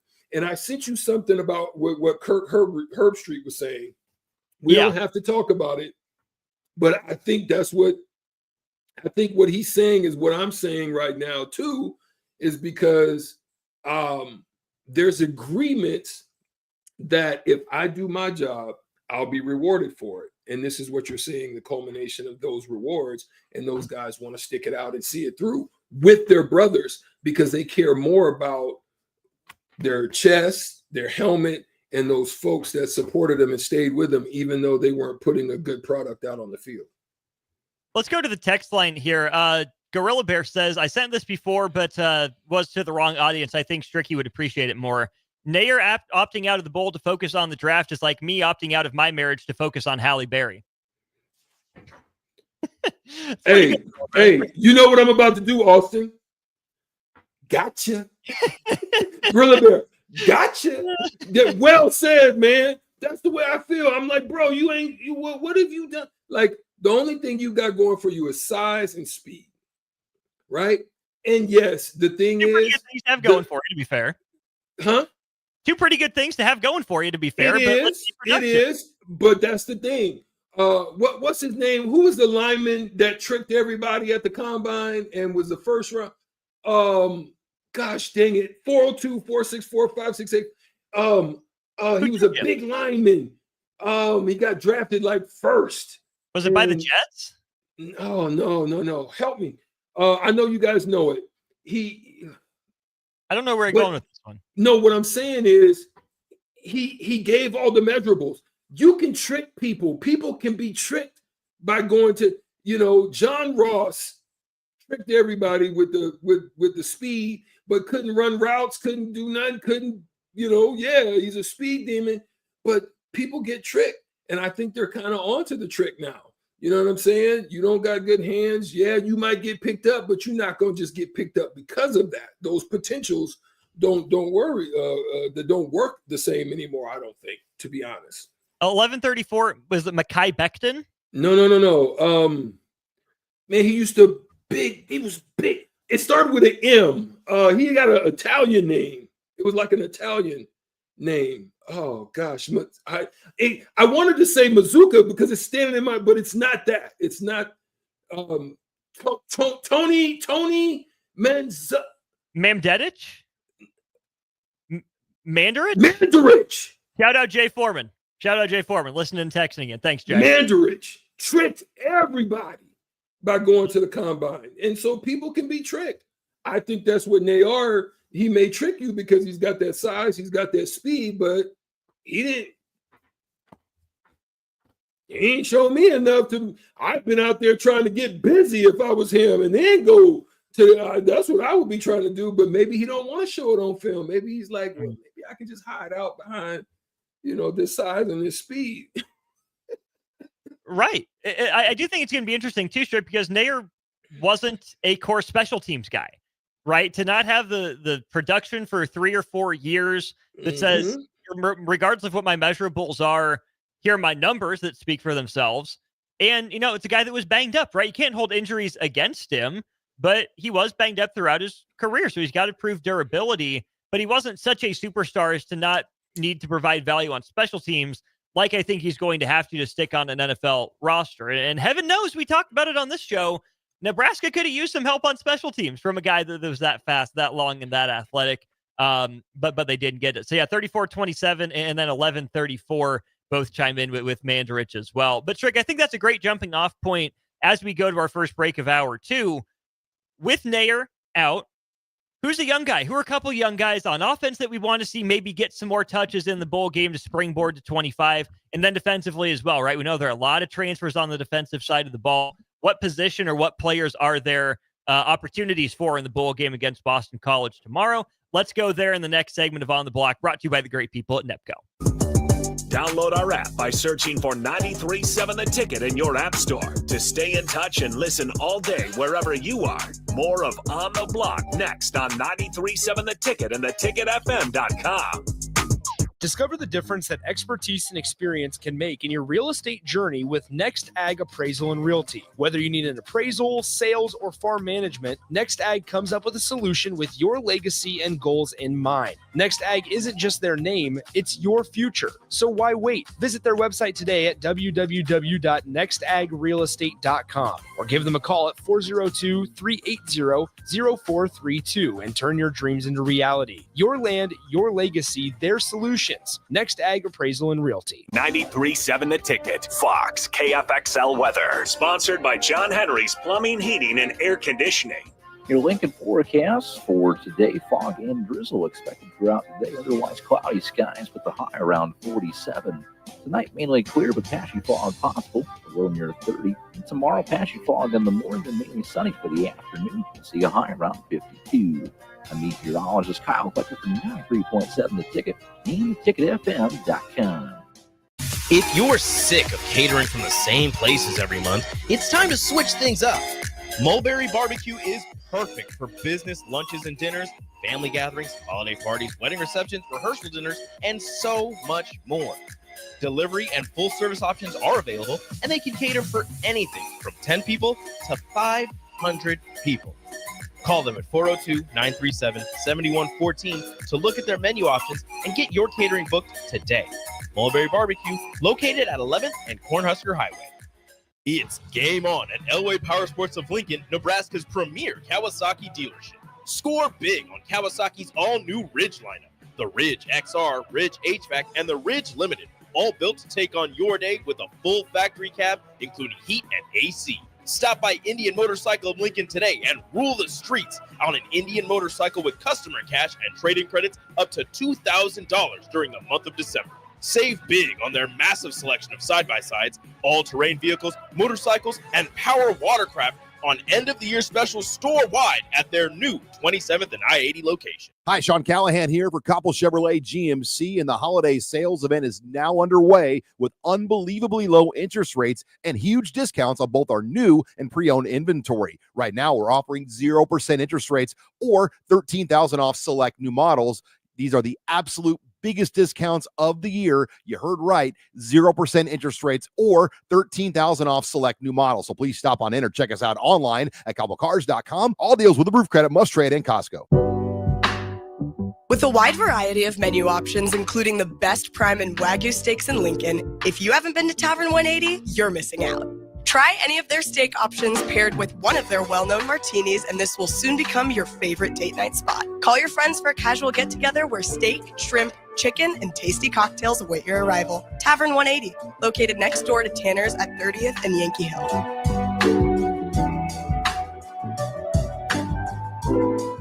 Golfing in 72 degrees and perfect conditions in Nebraska doesn't seem possible in December, but it is. Double Eagle Golf is your escape from the bone-chilling cold outside and a reason to keep the clubs out year-round. Book your holiday parties at Double Eagle Golf and make plans to join them for a New Year's Eve party. Gift cards make a great stocking stuffer for Christmas, and don't forget to look ahead to 2025 as spring leagues begin in February. That's all at Double Eagle Golf, inside the Kinetic Sports Complex on West O Street. Online at doubleeagle.golf. I can't believe I just scratched that car. Find my insurance card.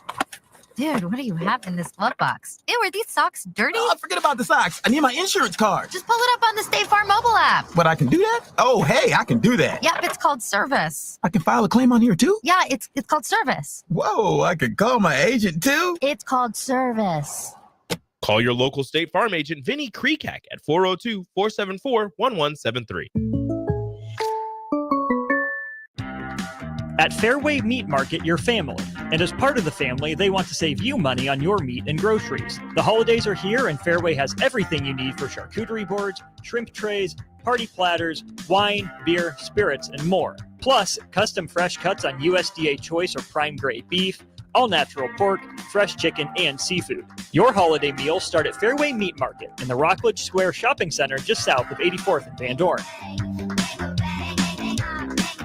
Nebraska is in their first bowl game since 2016, and 93.7 The Ticket is on the scene. Join me, Nick Sainer, Jake Sorensen, and Adam Carricker for coverage from New York City for the Pinstripe Bowl at Yankee Stadium. We'll have videos of festivities on Friday with commentary and videos from pregame, during the game, and postgame on Saturday as Nebraska takes on Boston College at 11 a.m. Central Time. Coverage from the Pinstripe Bowl is sponsored by J-Tech Construction and Solar, High Electric, Lincoln Industries, and A1 Automotive.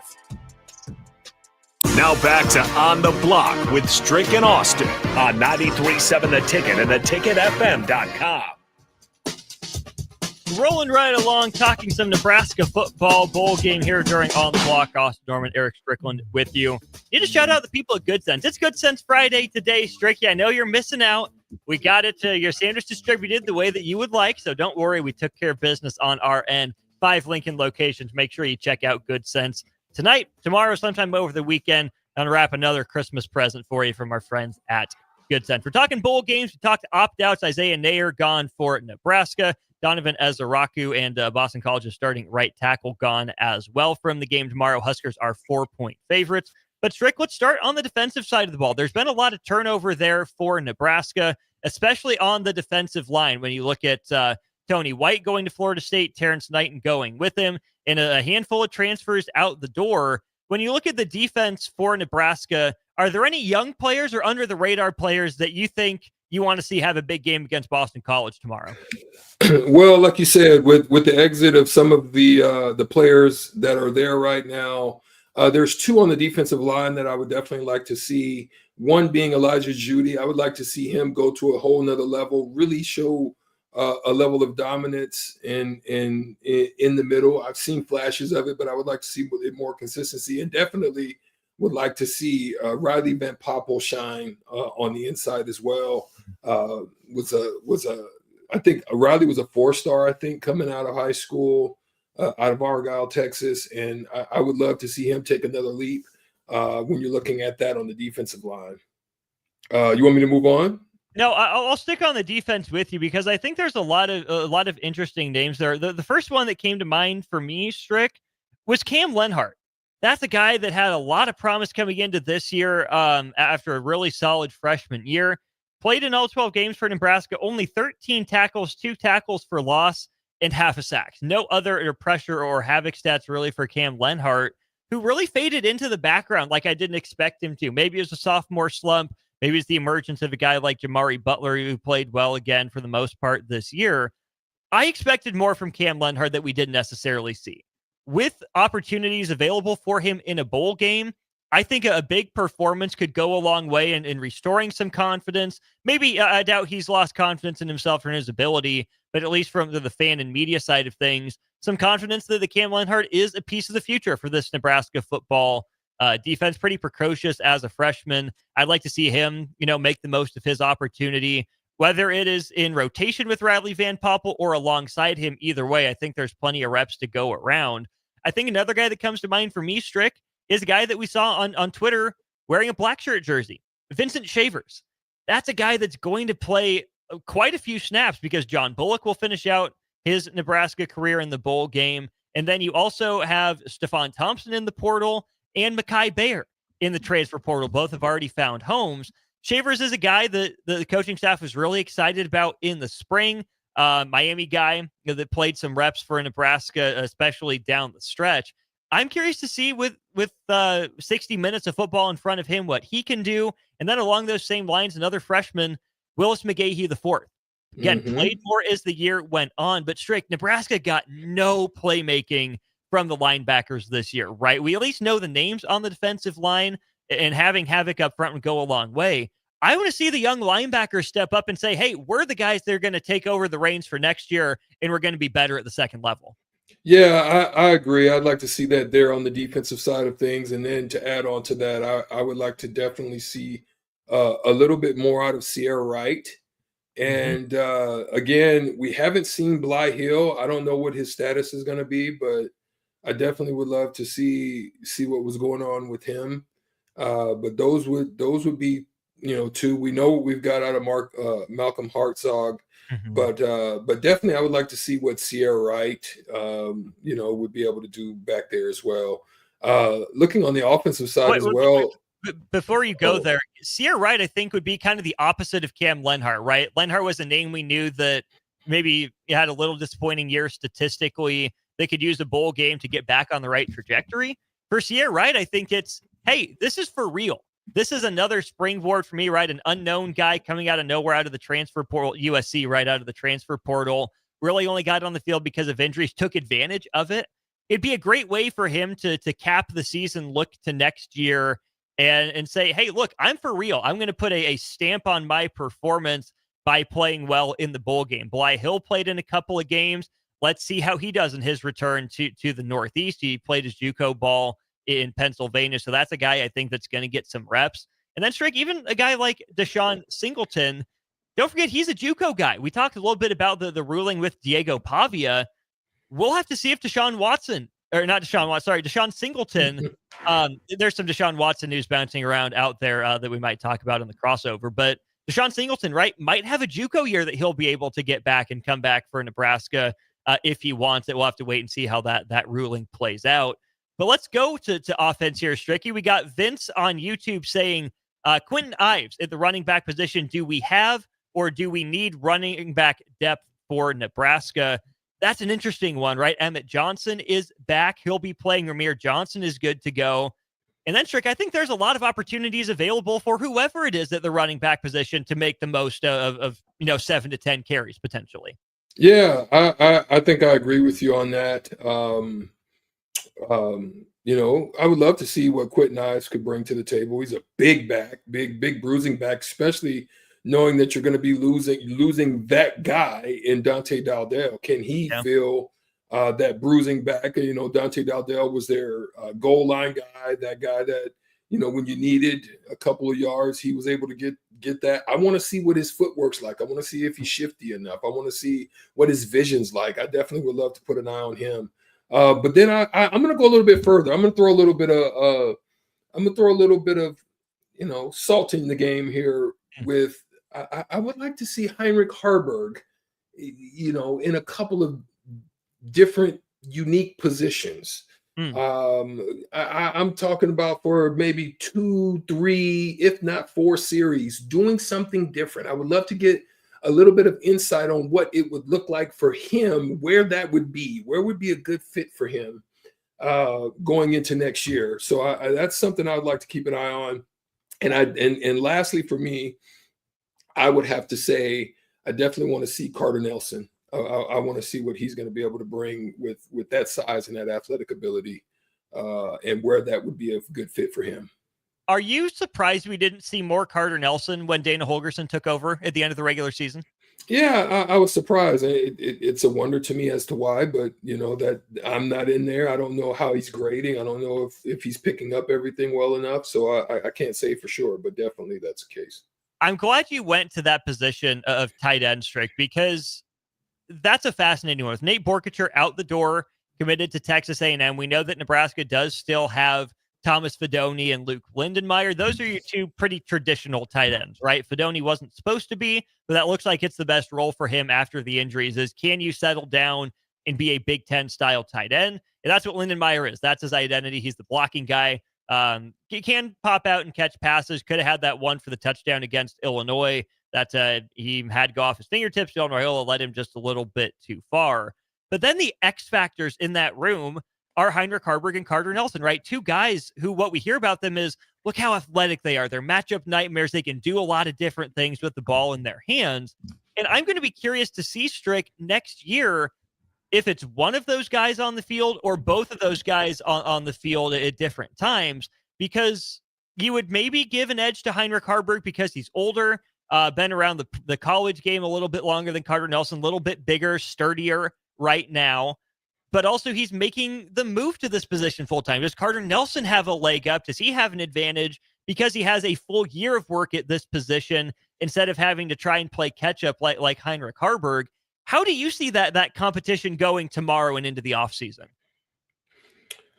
I like it. I think it's going to be good because you've got to look at a quarterback. A quarterback, if you're going to be a position change, being a quarterback and shifting to another position is probably one of the easier moves that you're going to make because you kind of have to know all the intricacies of each position and what they do well and what they're going to do and how they're going to respond and react, or what they need to do in this specific set. You're going to know all of that stuff. So it's just a matter of you and your will. I think he just really, I think he's a good enough athlete that he's got great hands.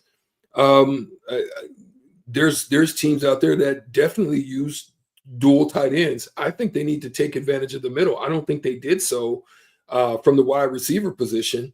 Mm-hmm. And so you got two sturdy, strong, physical, fast guys in the middle of that defense. Why not go dual tight end sets on multiple occasions? And I think you open up that middle, it definitely makes it a lot easier on the outside for you because safeties can't get out there as much. I don't think our tight ends had the ability to stretch the interior of the defense in any instances, and so they weren't able to put strain on. I think those type of guys can from the inside. So maybe you have a good dual step with two guys like themselves in the middle. I'm going to be curious to watch Heinrich Haarberg to see how much he gets in because Strick, I think if let's say he has a good performance, let's say he has, I think even 3 catches would be a good performance, 3 or 4, just because it's a guy that's learning the position, getting game reps at it consistently for the first time. If it goes poorly, okay, he's making the switch. We'll check back in spring ball and then again in fall camp. But Strick, if it goes well, if Heinrich Haarberg looks like a difference maker at tight end, I'm going to be a little disappointed they didn't make the move sooner, right? You've been talking about it since you and I started the show coming up on 2 years ago, right? Look at the athlete that he is. Not that he's wasted playing quarterback, but it didn't seem like that was the direction Nebraska was going. So what was the point of the experiment? Better late than never, right? If it works out, it works out great. If Heinrich has a good performance in the bowl game, some people will write it off as, oh, yeah, it's just a bowl game, whatever, let's see more. And I think that's completely fair. But if the bowl game turns into Heinrich Haarberg is a legitimate contributor at tight end, I'm going to be disappointed Nebraska didn't pull the plug on the quarterback experiment sooner and give this athletic guy more reps at a position that it looks like he could potentially have a future in, beyond college football. Gotcha. Gotcha. Yeah. That's the way I think about it, man. I mean, I would say, like you said, better late than never. I'm not gonna drag them for it, but I thought this is something that they should have did even earlier. I thought there was something that they should have did. If you're going to have that discussion, I thought you should have did it last year going into this year, but okay. The main thing for me, I think, how are these guys going to be used and how can they be effective in however they're going to be used is what I would like to see glimpses of. You know what I mean? Like, I don't need to necessarily see breakouts. I just want to see glimpses of what the possibility of what these different moves could be, even what Ives could be. You know what I mean? Even what Nelson and maybe, you know, how creative can Holgerson get with those guys, you know, in this game? Now, obviously, you don't want to get overly creative because you still want to be able to win the game. So don't start doing a bunch of stuff like you did at Northwestern, you know, right. doing onside kicks when you're up 12 type stuff. Don't do that, you know, but I definitely would like to see some of these guys and how they could be effective. I also want to see, you know, what the defense is going to look like. You know what I mean? What obviously you can't make over adjustments right now as well, but you know, are you going to throw some wrinkles in there that maybe we haven't seen? Are you going to use some different guys in different ways? You know, are you going to throw some different blitz packages? Are you going to hide some guys in different ways and really mix it up? So that's what I'm going to be interested in seeing. The only other guys I would throw out there for the Nebraska offense, Jalen Lloyd, guy that didn't see the field nearly as much this year as he did. I'm going to say Barney. I'm going to say Barney. Sure. Why not? Right. He can be receiver 1B, probably tied with Jamal Banks in Jamal Banks' final collegiate game. Yeah. Let's see if Ja'Cory Barney, you know, moves outside. If they keep him inside, how exactly that goes. And then some of the youth, I think a guy like Quinn Clark comes to mind, tall target on the outside. And then Keelan Smith, son of Neil Smith. What does he look like? Is he a wide receiver listed as a tight end? I think there's opportunities there, even though Nebraska has added to that wide receiver room in the transfer portal. Set yourself up for success in the spring ball competition with a good performance tomorrow in New York City. Stricky, we'll let you go. I'll just cross it over short and sweet with Jay. I hate to tell you, Stricky, Uncle Kev's coming in. We're popping bubbly today without you, so that's what you get because you're still on the road. But we get Firsty Friday instead of Thirsty Thursday today. Firsty Friday. I like that. Man, I'll see y'all soon, man. Definitely I'll see you next week. Shout out to the Blockheads. Thank you guys for tapping in as always. Love you guys. See ya. Have a good weekend, Stricky. Talk to you soon, partner. We'll go to break. When we get back, cross it over. Thanks to Love Volleyball Omaha to wrap up On the Block next. Follow Austin Strick and On the Block on Twitter at Austin Orman, eStrick20, and On the Block 93.7. More of On the Block coming up. Are you a skilled mechanic looking for your next big opportunity? Constructors is hiring. We're looking for experienced mechanics to join our family-owned team.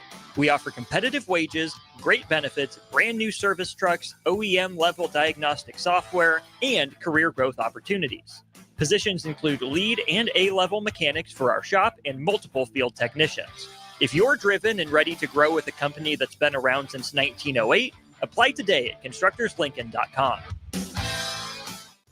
Davis Plumbing is a locally owned company specializing in a wide range of plumbing services for both commercial and residential customers. Davis Plumbing has been in business for over 15 years and has a team of experienced plumbers ready to help you with any project, big or small. Customer satisfaction and peace of mind is their number one priority. So for any commercial or residential project, give Davis Plumbing a call today at 402-525-6922. Davis Plumbing, locally owned and operated for over 15 years. Golfing in 72 degrees and perfect conditions in Nebraska doesn't seem possible in December, but it is. Double Eagle Golf is your escape from the bone-chilling cold outside and a reason to keep the clubs out year-round. Book your holiday parties at Double Eagle Golf and make plans to join them for a New Year's Eve party. Gift cards make a great stocking stuffer for Christmas, and don't forget to look ahead to 2025 as spring leagues begin in February. That's all at Double Eagle Golf inside the Kinetic Sports Complex on West O Street. Online at doubleeagle.golf. New year, new you? Barrel's Extreme Body Shaping can help make sure you keep that resolution this time. Our proven system combines kickboxing, strength training, and nutrition, along with our expert coaching to make sure you're moving forward toward your goals. The next 10-week challenge starts January 11th, but if you enroll now, you can start today and get a head start on those gains for no extra cost. Plus, head to fxblincoln.com and you can save $100. Don't wait. Barrel's Extreme Body Shaping at 40th and Yankee Hill and 70th and Vine. Ryan, with all this red and all these people around, I'm still not seeing the tailgate. Todd Spidell, former body shop owner, terrible driver. We're getting close. Now, did you know with 3 locations in Lincoln and hundreds of years of combined technician experience, we can get Husker fans back on the road even quicker and safer after their tailgate mishaps? Oh, Todd, turn left right here. Left or right? Left, right here. Right? Well, you wait for the tow truck. I'm getting a hot dog. Well, I guess while I'm waiting. All right, most recommended Eustace Body Shop. Woohoo! Dude, you should be on American Idol. You really think so? No. Accidents happen, even to Husker fans. If it happens to you, call Eustace Body Shop, where our customers send their friends. The most recommended Eustace Body Shop. That's who we are. Ever wish you had another light switch on the other side of the room on a dark night? How much better would you sleep at night if you had a ceiling fan in your room? The High Electric Service Department is here to make your electrical what-ifs a reality. Whether you're looking to replace some outdated light fixtures or brighten up your counters with under-cabinet lighting, High Electric can handle all types of residential electrical installations and services. Give Erica a call at 402-466-6606 or visit high-electric.com to get started. It happens. All of a sudden, you need a plumber. Just call Bryant, 467-1111. Problem solved with Bryant Air Conditioning, Heating, Electrical, and Plumbing. League One Volleyball is bringing the action to Omaha with Omaha's first serve on January 24th at 7 p.m. Central Time at the Liberty First Credit Union Arena. Witness history in the making as Love Omaha Volleyball takes on Love Madison in the team's inaugural home match. Be there to watch Olympic teammates Jordan Larson and Lauren Carlini go head-to-head in a battle of the world's best. Visit lovboma.com for tickets starting at $31. Volleyball is the next major league. Are you looking to upgrade or improve the garage door on your home? This is Cameron Hall of Doors Plus. At Doors Plus, we guarantee to offer a wide selection of options from 5 leading garage door manufacturers as we deliver a free estimate, exact measurements, and rapid installation with a 3 to 5 week time frame. When you choose Doors Plus for your residential garage door needs, you'll work with our experienced technicians and be ensured that your new door seamlessly complements your home. Give us a call at 402-590-5800 or visit us online at doorsplusllc.com. Doors Plus, garage doors and more.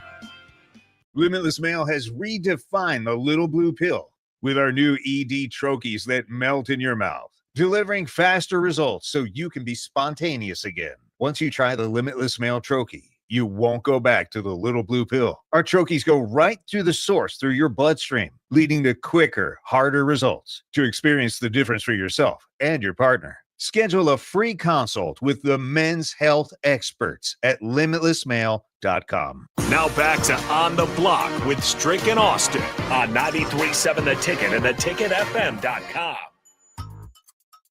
We are back one final time here during On the Block. Appreciate Stricky for popping in on Stream All Show. Austin Norman with you at 1040 O Street. Joined now by the old school crew. We got DP and Jay for the crossover, sponsored by League One Volleyball. Omaha begins its inaugural season January 24th at Liberty First Credit Union Arena in Ralston. Get your tickets online at lovb.com, and you'll get to see former Huskers Jordan Larson, Justine Wong-Arantes, Maddie Kubik, and Lauren Stivrins in action.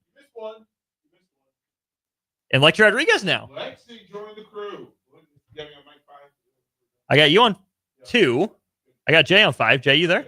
I'm here. I'm in effect. Maybe try 1 over there, DP. Go to 3. Okay. Because I'm there. We go. There we go. I'm flexible. We got on 3. There we go. Nice. Okay. There we go. And Yeah, Lexi Rodriguez now. Lexi's in the crib. Lexi's in the crib. She's a pro now. She is. Yeah, good on her. Well done, Lexi. Yeah, it'll be exciting to watch. Former 93.7 The Ticket alumni, Lexi Rodriguez. Shout out, stand up, all that fun stuff. Again, January 24th. And Allie Badenhorst. And Allie Badenhorst on the crew. That's right. We got both of them. Well done. Hey, look at that. Look at us go.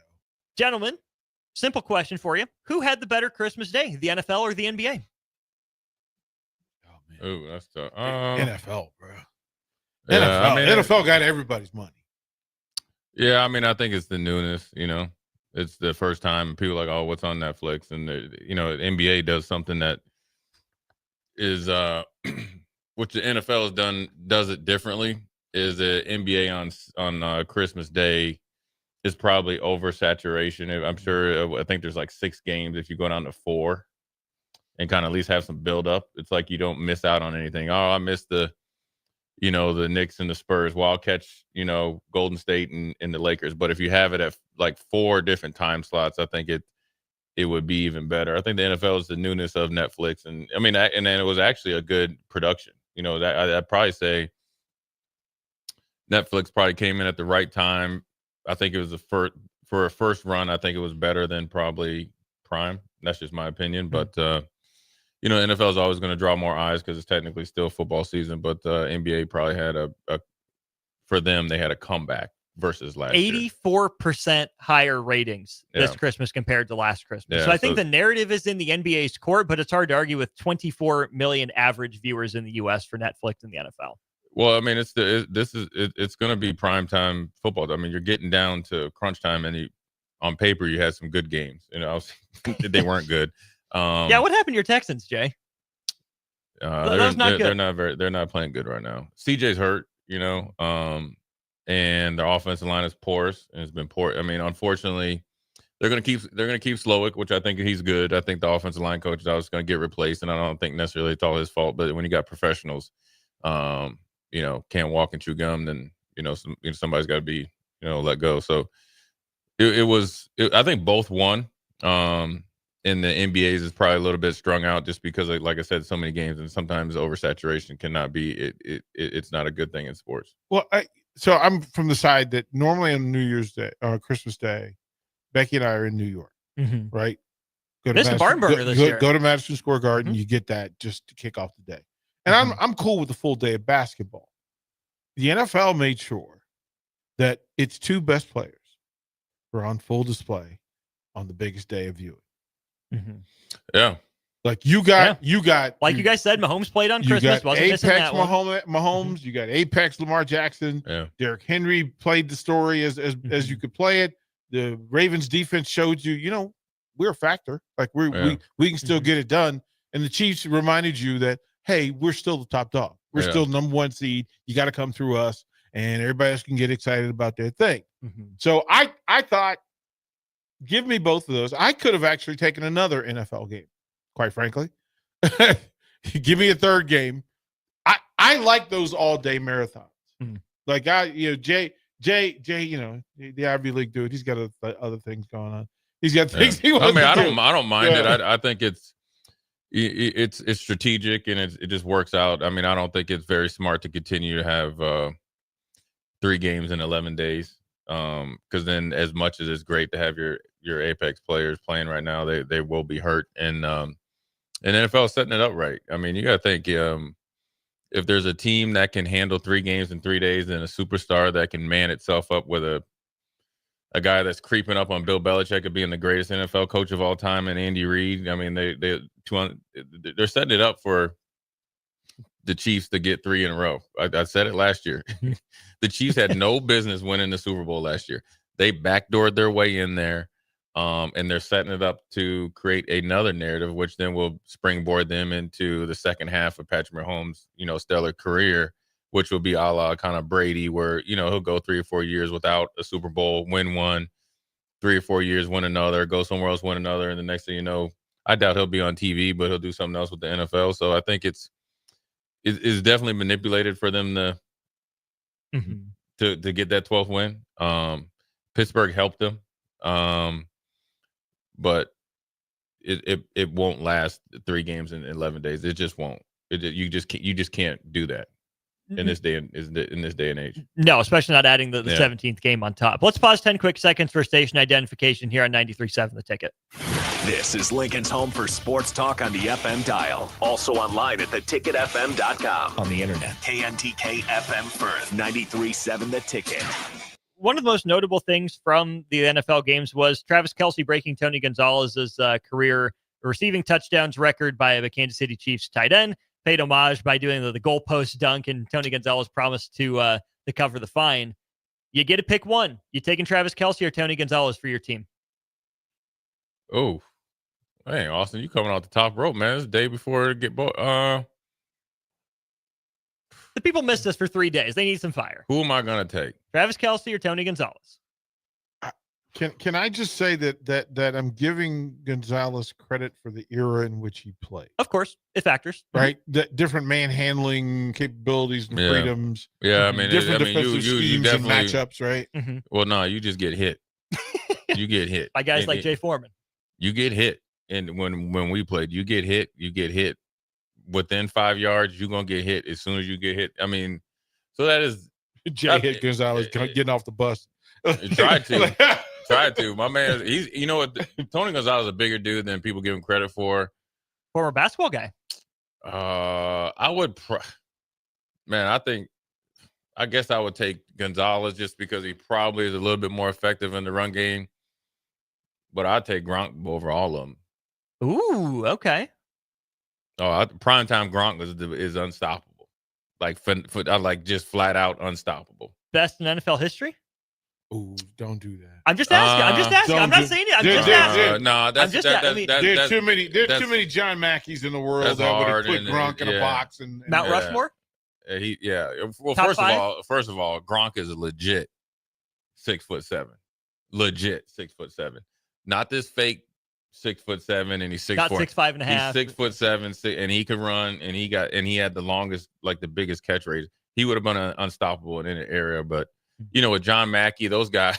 I mean, you got to think Mackey and like Ozzie. I mean, as soon as they caught it, you was headhunting. You know, and so it's different. It's hard, but I mean, Gronk's definitely. I mean, I think these guys now are just a byproduct of, like not taking anything away from George Kittle or Kelsey and all those. They have it a lot easier. Yeah. Than the guys that play. You got to think a guy like Steve Jordan, who I know very well, Cam Jordan's son, has Hall of Fame numbers. You got to think a guy that played for the 49ers, Brent Jones, that nobody talks about, was unstoppable. And in that vortex of Jerry Rice, Taylor, Roger Craig, Joe Montana, and then there's Brent Jones, who was the guy that actually stirred the pot. But look, man, I mean. Gronk's up there. Can I say that I thought Antonio Gates was underrated even then? That was my Madden 07 tight end. Right, for any era. For a couple years there, he was another hooper. He was good. He was the real deal. And the thing about him and Gonzalez.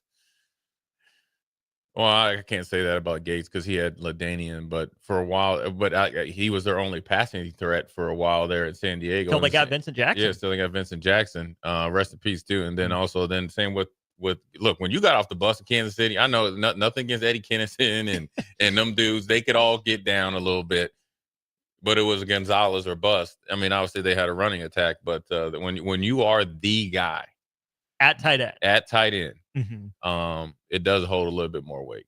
Can I say for the Mount Rushmore conversation, and for me, Gonzalez makes the cut for the Mount Rushmore, and Tom Mackey was the original granite kind of measuring stick. But the way you talk about Gronk made me think of the one guy that if I'm playing tight end, no matter what offense, Kellen Winslow is still the GOAT. Yeah, like I don't. Like Kellen Winslow, the soldier. Oh my goodness, Senior soldier. Kellen Winslow did some new level stuff, and then on that same page because it's the same era, and the two competed at a high level, but goes to the post. Goes to the post. Dave Casper was the dude that could have played any one of 5 offensive line positions. Yeah, and played tight end and done all right. Yeah. Like you just go, it wasn't fair what Casper did. Yeah. Offensively, it wasn't fair. Yeah, he's wasn't as dominant, but you got to think like, and I'm gonna tell you who the dude was though, is Ozzie Newsome. Darn good GM too. Yeah. Might be one of the best GMs ever. Yeah, because of his longevity. He don't miss. He don't. And then when he does miss, he says bye, and then I still get the get back. Yeah, he's not gonna retire with an L. He's some good guys, man. Last thing on tight ends.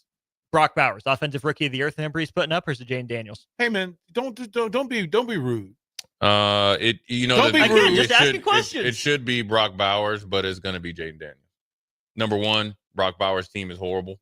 Really bad. Number 2, he plays for. Number 2, he plays for the Raiders, and number 3, Jaden Daniels is just as good, and he plays for a winning team. And he's the reason why they went from a crap team to a real winning team. And he's had offensive rookie years moments multiple times. In this last game, 5.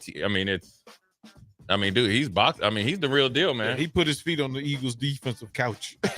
he put his dirty shoes all over the Eagles' couch. Yeah, Sirianni is not having a good week in Philly. No. is not Kenny Pickett starting against the evil Empire with Jalen Hurts out. So I'm sure we will talk some NFC playoff Pretty boy privilege is not going to happen. Lamb, though.